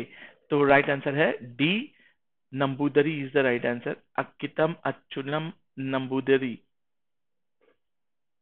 And the prestigious 55th Jnanpith award, Jnanpith award क्या नाम था उसका, ज्ञानपीठ, हाँ थोड़ी सी स्पेलिंग मिस है। ज्ञान, GYAN, ज्ञानपीठ, ठीक है याद रखिएगा। ज्ञानपीठ अवार्ड 52 साल के नंबूदरी को मिला है, पोएट राइटिंग के लिए, मलयालम लैंग्वेज, केरला के, समझे। बहुत सारे पद्मश्री भी जीता उन्होंने 2007 में, साहित्य अकादमी अवार्ड भी 73 में जीता उन्होंने। ऐसे बहुत सारे अवार्ड्स उन्होंने जीते। उनकी कुछ किताबों के नाम भी याद कर ले जाना, और भी डिटेलिंग्स इसमें एक्सप्लेन्ड की हुई है, डिटेल पढ़ लेना। चलो 2017 से 18 के अनुसार कौन सबसे बड़ा ज्वार उत्पादक राज्य था। ये छोड़ दो क्वेश्चन, क्योंकि ये 2017-18 का करंट का नहीं है। आंसर इसका देख लो वैसे, सी होगा महाराष्ट्र। ज्वार बाजरा मोटे अनाज कहाँ पर उगेंगे, यही डेक्कन प्लेटूज महाराष्ट्र वाले सेक्शन पे। तो 2017-18 का Maharashtra was the largest jowar production in India, समझे। द करंट फिक्सेस है MSP समझते हो, minimum supporting price. 23 farm commodities, 7 cereals, paddy, wheat, maize. देखो बहुत अच्छा क्वेश्चन है, यहाँ से एक्सप्लेनेशन में एक बड़ा अच्छा वो मिला कि एमएसपी है जो है 7 सीरियल्स होते हैं। सातों सीरियल्स के नाम है पैडी, व्हीट, मेज, बाजरा, ज्वार, रागी एंड बार्ले। इनमें से कई सारी चीजों से बियर भी बनती है, जानते होगे। 5 तरह की दाल होती है, चना, अरहर, तुर बोलते हैं, उरहर, उड़द, मूंग और मसूर की दाल होती है। 7 तरह के ऑयल सीड्स होते हैं, rape seed, mustard, groundnut, soybean, sunflower, sesame flower, safflower और निगा सीड। कमर्शियल क्रॉप्स क्या होते हैं, कॉटन है, शुगर केन है, जानते हो। कोपरा और रॉ जूट भी जान जाओ। यहां से आपका एक गेम बना कि एक अच्छा कलेक्शन मिला, एक स्क्रीनशॉट खींचो, ठीक है। हिट रिफ्रेश बहुत अच्छी बुक है। जहां तक मुझे लगता है कि ये मैं कहता तो सत्या नडाल पर टिक लगाता। ऐश्वर्या राय रिफ्रेश से रिलेटेड नहीं होंगी। काजी नजरुल इलाम मोहन, सत्या नडाल जो है माइक्रोसॉफ्ट के है ना शायद, तो इन्होंने हिट रिफ्रेश नाम की बुक लिखी। तो बिल्कुल सही है, सत्या नडाल, जो कि माइक्रोसॉफ्ट के फिलंथ्रॉफी के अंदर में आते हैं। नॉन फिक्शंस बुक है ये, मतलब ओरिजिनल है। Jill Tracy Nicholas and George Saw को ऑथर्ड है इसके। बहुत अच्छा क्वेश्चन है कि ये मिला कि को ऑथर्ड भी है इसके। सीईओ हैं ये सत्या नडाल, याद रखना, माइक्रोसॉफ्ट के सीईओ है। अभी अनअकैडमी ने शायद माइक्रोसॉफ्ट से एक बहुत अच्छी टाई अप की हुई है। काजी नजरुल इस्लाम कौन है, बंगाली पोएट है, बांग्लादेश के हैं। इन्होंने बहुत सारी पोएम लिखी, जैसे कौद्रोही कवि, रेबल पोएट, विद्रोही कवि, सॉरी विद्रोही कवि, विद्रोही कवि के नाम से जाना जाता है इनको। नजल गीत, म्यूजिक ऑफ नजल बनाया उन्होंने। जगमोहन भानवेर जो है कर्स of Brahma, think your way two million, gate happy now, ये सारी किताबें इन्होंने लिखी। तो एक आइडिया लगा। सबसे इंपॉर्टेंट चीज पता चली कि इसके को फाउंडर, और दूसरी इंपॉर्टेंट चीज पता चली कि भैया ये दो पोएम के पोएट्स के बारे में। और हाँ, विद्रोही कवि किसको कहते हैं बांग्लादेश का? तो नजरुल इस्लाम को कहते हैं। अनुच्छेद में संपत्ति के अधिकार का उल्लेख है, उसको 32 से हटाकर आर्टिकल नंबर 32 ही था ना शायद, 32 से हटाकर कहाँ डाल दिया गया? तो जहां तक मुझे याद है 300A में डाले ना संपत्ति का अधिकार, लैंड एक्विजिशन को लेकर और इन सब चीजों को लेकर जो है था। 7 अधिकार थे फंडामेंटल राइट्स, अब हटाकर उसको किस में रख दिया गया? कौन सा अधिकार था, याद रखना, कोशिश करो बताओ।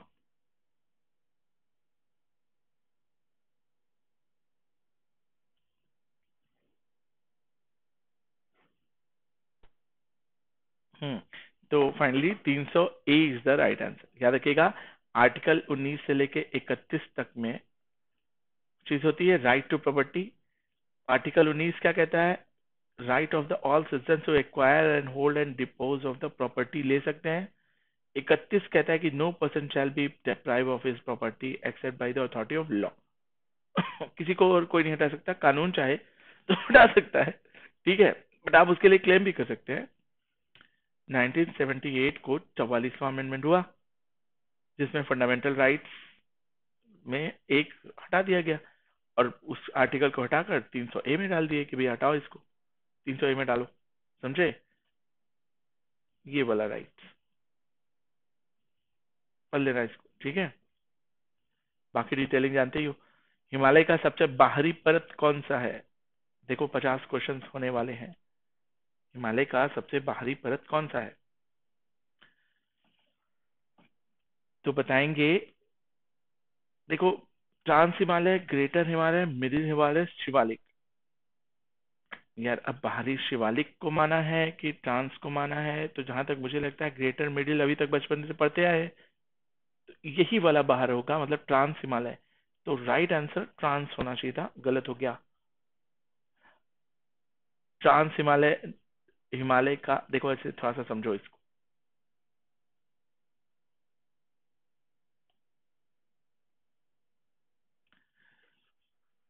एशिया था, भारत नहीं था। भारत ऑस्ट्रेलिया, ट्रांस ऑस्ट्रेलिया का अफ्रीका का प्लेट था, यहाँ से टूटा भारत, टूट कर जाकर इससे लड़ा, लड़ने की वजह से फोल्डेड माउंटेन्स बने। सबसे पहले ट्रांस हिमालय बना, फिर मिडिल ग्रेटर हिमालय, फिर मिडिल हिमालय, उसके बाद शिवालिक। तो शिवालिक को हिमालय का पार्ट नहीं माना गया। अच्छा ठीक है, तो बोला है कि भैया सबसे बाहरी हिमालय का पार्ट है, लेकिन सबसे बाहरी परत, सबसे निचली परत। तो Shivalik is the right answer. उच्च, लघु और ट्रांस ऐसे आते हैं। 4 पार्ट होता है हिमालय का, याद रखना। वैसे देखा जाए, शिवालिक हिमालय को माउंटेन रेंजेस में आउटर हिमालय की कैटेगरी में रखा गया है। Got it. चलें आगे बढ़े।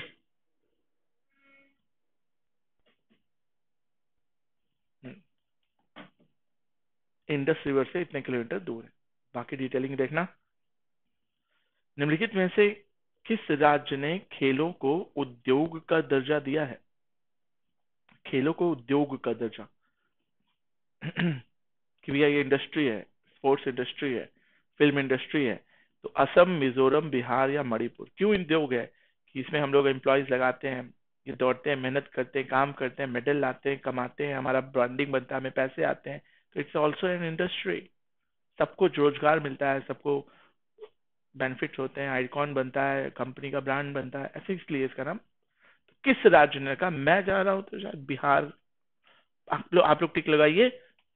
तो गलत हो गया answer, Mizoram is the right answer. देखोगे अभी 50-40 क्वेश्चन में से मेरे 2 क्वेश्चन गलत हुए। याद रखिएगा, बी ऑप्शन बिल्कुल सही है, बिहार नहीं है। मिजोरम ने खेल भावना को, और मिजोरम में भी स्पोर्ट्स, क्योंकि यहाँ पर मिजोरम में खेती होती नहीं, ठंडा प्रदेश है, अच्छा कोई क्रॉप उगता नहीं, रोड बहुत अच्छी है नहीं, पहाड़ी इलाका है, लोग 2 ही 4 सिलेक्टेड जॉब करते हैं। तो यहाँ के लोगों में भी स्पोर्ट्स स्पिरिट जगाने के लिए और उसको एज अ पैशन के साथ साथ उसको प्रोफेशन बनाने के लिए, उसको कैबिनेट मिनिस्ट्री ने वहां पर डिसाइड किया कि भैया क्या कहते हैं, लॉकडाउन में फाइनली जोरास्मंगा ने फाइनली ये कहा कि भैया अब से ये इंडस्ट्री मानी जाएगी, जो भी स्पोर्ट्स में आएगा वो इंडस्ट्री, उसको जॉब भी मिलेगी, पैसा भी मिलेगा और मेहनत भी करें, केवल स्पोर्ट्स खेल और मेहनत एंटरटेनमेंट के लिए नहीं होगा। चलिए खैर, राष्ट्रमंडल खेल कॉमनवेल्थ 2018 भारत का पहला स्वर्ण पदक मिला था, किसको मिला था? क्योंकि अगला राष्ट्रमंडल होने वाला है, इसलिए कॉमनवेल्थ से संबंधित पिछले कॉमनवेल्थ के क्वेश्चन जरूर पूछेगा। विकास गौड़ा, दीपक लाथेर, मीनाबाई चानू या फिर सिनीजोन, किस पर टिक लगाएंगे?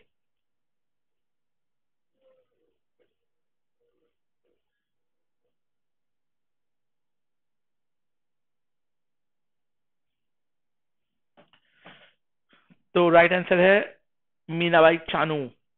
मीराबाई चानू वेट लिफ्टर है। एक नंबर का क्वेश्चन यहां से प्रिपेयर हुआ। इन्हीं को गोल्ड मेडल मिला पिछले कॉमनवेल्थ गेम में। कितने 2018 में कितने किलो का वेट उठाई थी? तो 48 किलो वाला वुमेन्स गेम था।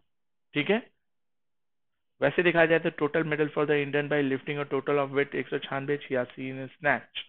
अब इनका वो टर्मिनोलॉजीज है, कैसे उठाते क्या उठाते वो देख लो। CWG का मतलब होता है कॉमनवेल्थ गेम। 3 अटेम्प्ट में 80 84 और 86 के अधिक में वो फ्लो में गए थे। ठीक है, आगे बढ़े। बात करेंगे तो major Dhyanchand Khel Ratna award by government of India 2018 में इनको मिला, समझे। पद्मश्री मिला, और क्या मिला बाकी? ब्रॉन्ज किसको मिला था? ब्रैडॉक करके थे, उनको कॉमनवेल्थ में ब्रॉन्ज मिला। सिल्वर किसको मिला ये भी बता देते हैं यार, तो थोड़ा आसान हो जाता है। गोल्ड वाला तो समझ आ गया, ब्रॉन्ज भी समझ आ गया, सिल्वर किसको मिला? चलो ढूंढना। गरीब परिवारों के ग्रामीण युवाओं के कौशल और उत्पादक क्षमता को विकसित करने वाले विकास समावेशी प्राप्त करने के उद्देश्य से निम्नलिखित में से कौन सरकारी योजना शुरू की गई? मैं रहता तो इसको इंग्लिश में पढ़ता। देखिए जरा इंग्लिश में क्या कह रहा है। Which of the following government schemes was launched? किससे related? In achieving inclusive growth by developing the skills and productive capacity, skills और productive capacity of a rural youth, गांव के युवाओं में जो कि पुअर फैमिली से बिलोंग करते हैं, उनके अंदर भी एक स्किल्स, उनके अंदर भी इंक्लूसिव ग्रोथ, प्रोडक्टिव कैपेसिटी, कुछ तो वो ऐसा करें कि केवल खेत में काम न करें, मजदूरी वाला काम न करें। तो इससे संबंधित एक स्कीम निकली थी। गांव के युवाओं जो गरीब परिवार से बिलोंग करते हैं वो भी पढ़ लिख कर या कुछ करें ऐसा। तो दीनदयाल ग्राम ज्योति योजना, दीनदयाल ग्रामीण कौशल्या योजना, या दीनदयाल उपाध्याय श्रमेव जयते योजना, या फिर mission Indradhanush. What should be the right answer? What should be the right answer?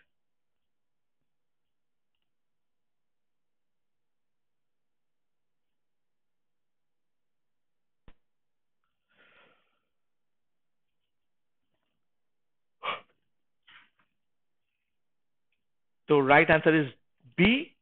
बहुत इजी पढ़कर समझ गए होंगे। वैसे भी पढ़कर ही समझ आया था कि भैया ग्रामीण कौशल योजना दीनदयाल उपाध्याय के नाम पर है, बस इतना याद रखना, कभी कभी ये पूछेगा। तो दीनदयाल उपाध्याय से संबंधित है, the ministry of rural development के अंडर आता है दीनदयाल उपाध्याय, जिसमें मुगल सराय का नाम भी बना, उसमें दीनदयाल उपाध्याय कर दिया, DDU बोलते हैं। ग्रामीण कौशल योजना पढ़कर ही समझ आ रहा, यही होगा। 25 सितंबर 2014 को अंत्योदय दिवस के रूप में मनाया जाता है, समझे। उसी दिवस के मतलब उसी दिन ये योजना शुरू की गई थी। आई बात समझ? कितने साल से कितने साल के बच्चे एक क्वेश्चन पूछ सकता है? तो 15 से 35 साल को युवा माना जाता है।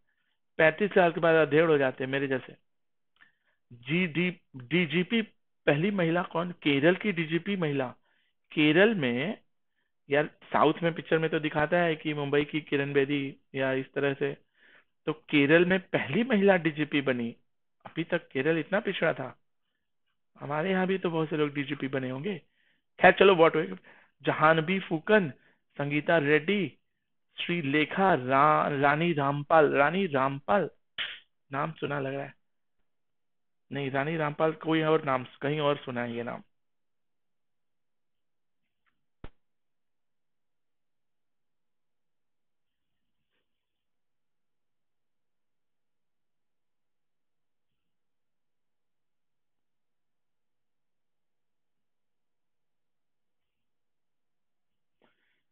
तो let us see, option C is the right answer.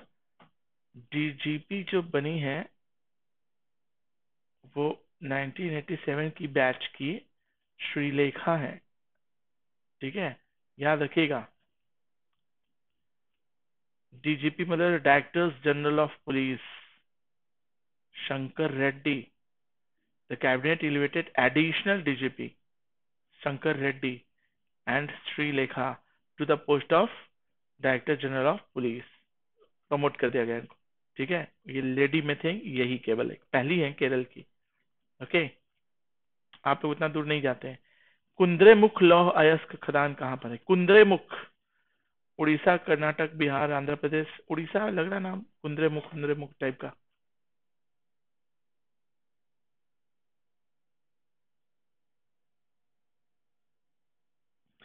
तो लेट अस सी, उड़ीसा नहीं है, राइट आंसर है Kudremukh iron ore company is situated in Karnataka. Karnataka में कोलार की खान भी है, आयरन का ओर भी है। वाह। मध्य प्रदेश में पन्ना है, हीरे की खान है। सूरत में हीरे का व्यापार है। बहुत अच्छे। तो ये सब चीजें जो बोलता हूँ लिख लिया करो, समझे। नेक्स्ट क्वेश्चन बोला कि भैया 31 का गांधी इरविन पैक्ट हुआ था। इस पैक्ट में क्या क्या परिणाम हुए? मैंने क्या बताया था कि भारतीय राष्ट्रीय कांग्रेस सविनय अवज्ञा आंदोलन को समाप्त कर दे, सिविल डिसोबीडियंस मूवमेंट को। तो बिल्कुल सही लग रहा मुझे। भगत सिंह, राजगुरु, सुखदेव को निष्पक्ष सुनवाई होनी थी, नहीं ऐसा कुछ नहीं था, फांसी हो गई थी उनको। भारतीय प्रांतीय चुनाव की घोषणा, नहीं, ये तो बात ही नहीं हुई थी, वहां जाकर बात हुई थी।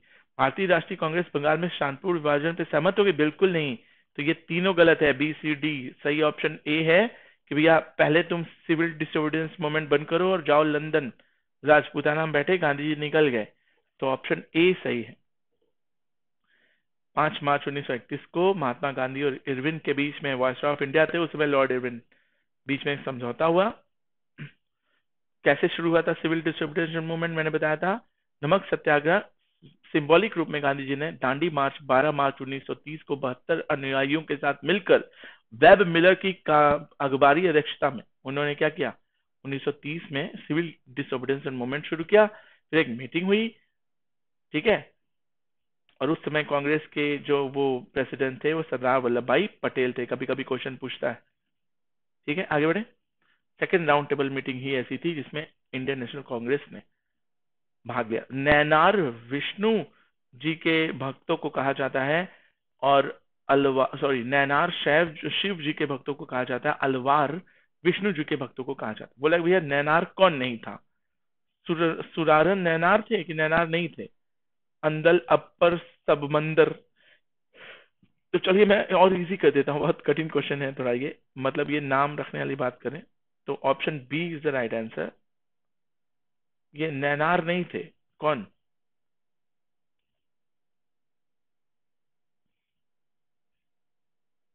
कौन नैनार नहीं थे? तो अंदल जो थे ये अलवार थे। मतलब ये नैनार नहीं थे, मतलब ये क्या थे, अलवार थे। अलवर थे मतलब विष्णु के उपासक, बाकी ये तीनों शैव के उपासक। लेकिन ये क्या थे, विष्णु के उपासक, ये तीनों शैव के उपासक। पढ़ लेना। नैनार वो होते हैं जो शिव के उपासक होते हैं, अलवार वो होते हैं जो विष्णु के उपासक होते हैं या कृष्ण के उपासक। सब the name of the Nayanar were first compiled by Sundarar. Sundarar ने सबसे पहले नैनार कॉन्सेप्ट उठाया था। ग्रेट फोर टीचर्स हैं, अपर, सुंदरर, मणिवेचरर और समदर। ये चारों एक लेवल के हैं, एक भक्ति के उपासक हैं। और ये नैनार होते थे, शैव उपासक होते थे।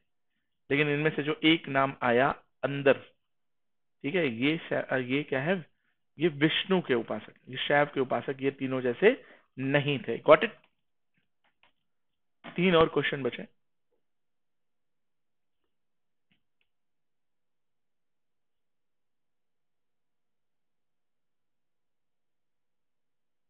युवराज बस 3 क्वेश्चन है, सुनकर जाओ। निम्नलिखित में से कौन सी भाषा कंप्यूटर की है? बताओ, स्नोबॉल, पास्कल, एनालॉग या एसक्यूएल? चौथी पीढ़ी की भाषा, फोर्थ जनरेशन की कंप्यूटर प्रोग्रामिंग भाषा। वैसे तो कोबोल है, ठीक है, ऐसे बहुत सारी भाषाएं हैं। अब आप मुझे बताइए चौथी पीढ़ी की भाषा कौन सी है कंप्यूटर के प्रोग्रामिंग की? तो एसक्यूएल को ही चौथी पीढ़ी की भाषा माना जाता है। इसका फुल फॉर्म याद रखना, वैसे तो देखा जाए चौथी पीढ़ी के और भी एग्जांपल्स हैं, पर्ल है, पाइथन है, रूबी है, एसक्यूएल है, मैटलैब है, ये सब चौथी पीढ़ी में आते हैं। अगर हम पहली जनरेशन की बात करें तो लो लेवल की लैंग्वेज होती थी, मशीन लैंग्वेज बोलते थे। सेकंड में आ गए थे लो लेवल, वो भी था, असेंबली लैंग्वेज थी, हार्डवेयर ड्राइव्स आ गए थे। थर्ड जनरेशन में सी प्लस प्लस, जावा, विजुअल बेसिक, जावा स्क्रिप्ट थी। इसी समय में मैंने कंप्यूटर सीखा था। फोर्थ जनरेशन लैंग्वेज की अगर मैं बात करूं तो भैया ये है, वैसे तो और भी बहुत सारी है बट ये याद रखो। लास्ट क्वेश्चन, संगीतकार बिस्मिल्लाह खान निम्नलिखित में से किस वाद्य यंत्र से जुड़े हैं? तो बिस्मिल्लाह खान शहनाई बजाते थे, हमारे बनारस के थे, तो इसमें सोचना क्या है, समझे? शहनाई वादक थे, उत्तर प्रदेश के थे, ठीक है।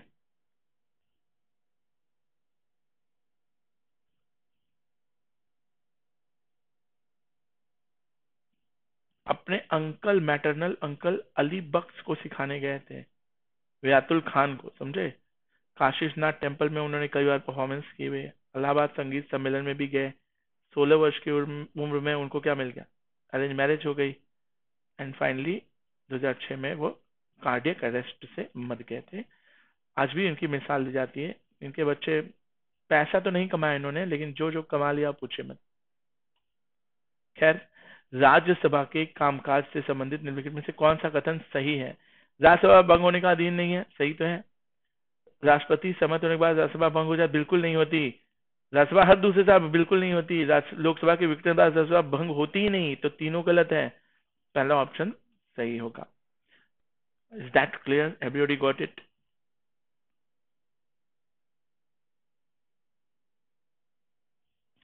तो याद रखिएगा, राज्यसभा कभी भंग नहीं होती। वैसे मैंने बताया था इसके 250 मेंबर्स होते हैं, 238 प्लस 12 नॉमिनेटेड होते हैं, बाकी 238 इलेक्टेड होते हैं, ठीक है। First women nominated member of Rajya Sabha कौन थी? रुक्मिणी देवी। बहुत अच्छा, एक क्वेश्चन लास्ट में मिल गया हमें, ठीक है। तो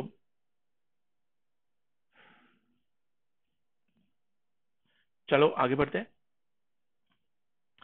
तो आज की क्लास यहीं पर खत्म करते हैं। तीन साढ़े जो है वो बहुत अच्छा सेशन गया हमारा।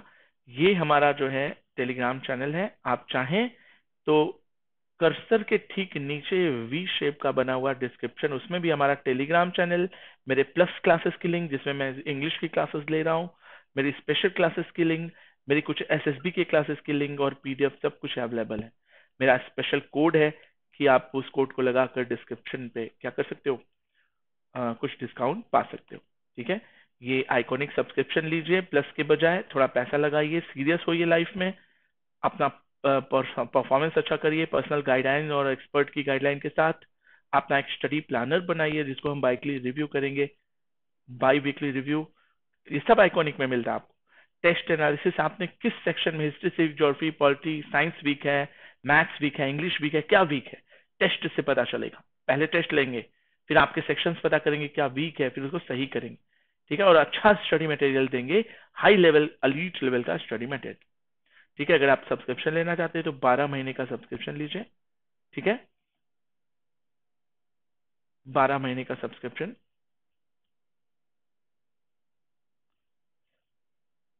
आपको मिलेगा 9,680 का। लेकिन अगर आप कोड लगाओगे KSS10, 10 का मतलब होता है 10% ऑटोमेटिक डिस्काउंट। यहाँ कोड में लिखिए, बहुत से बच्चे बिना कोड में लिखे प्रोसीड कर जाते हैं तो उनको लॉस हो जाता है। KSS10 लिखो, चाहे नीट ले रहे हो, जेई ले रहे हो, समझे, या आईएएस ले रहे हो, पीसीएस ले रहे हो, एसएससी बैंक ले रहे हो, कि 12 का जो है एडमिशन ले रहे हो, डिफेंस में ले रहे हो, तो ये कोड लगाओ। जैसे कि ये 9,680 दिखेगा, कोड लगाकर अप्लाई करोगे तो ये 8,712 का हो जाएगा। ऐसे ही 24 महीने वाला 14,000 का जो दिखता है 12,872 का हो जाता है। Is that clear? तो कोड लगाइए, कोड का फोटो रख लीजिए, किसी को भी जरूरत पड़े बताइए। आज की क्लास के लिए थैंक यू। चैनल को लाइक एंड सब्सक्राइब करिए, पीडीएफ डाउनलोड कीजिए, बेल आइकॉन दबाइए, और हाँ, अगर पसंद है तो लाइक करिए। बेल आइकॉन इसलिए दबाइए कि मेरी कल की क्लासेस सुबह 10 बजे से शुरू हो जाएंगी, आपको उस क्लासेस को अटेंड करना है, ठीक है। अभी सो लो, अगली क्लास में मिलते हैं।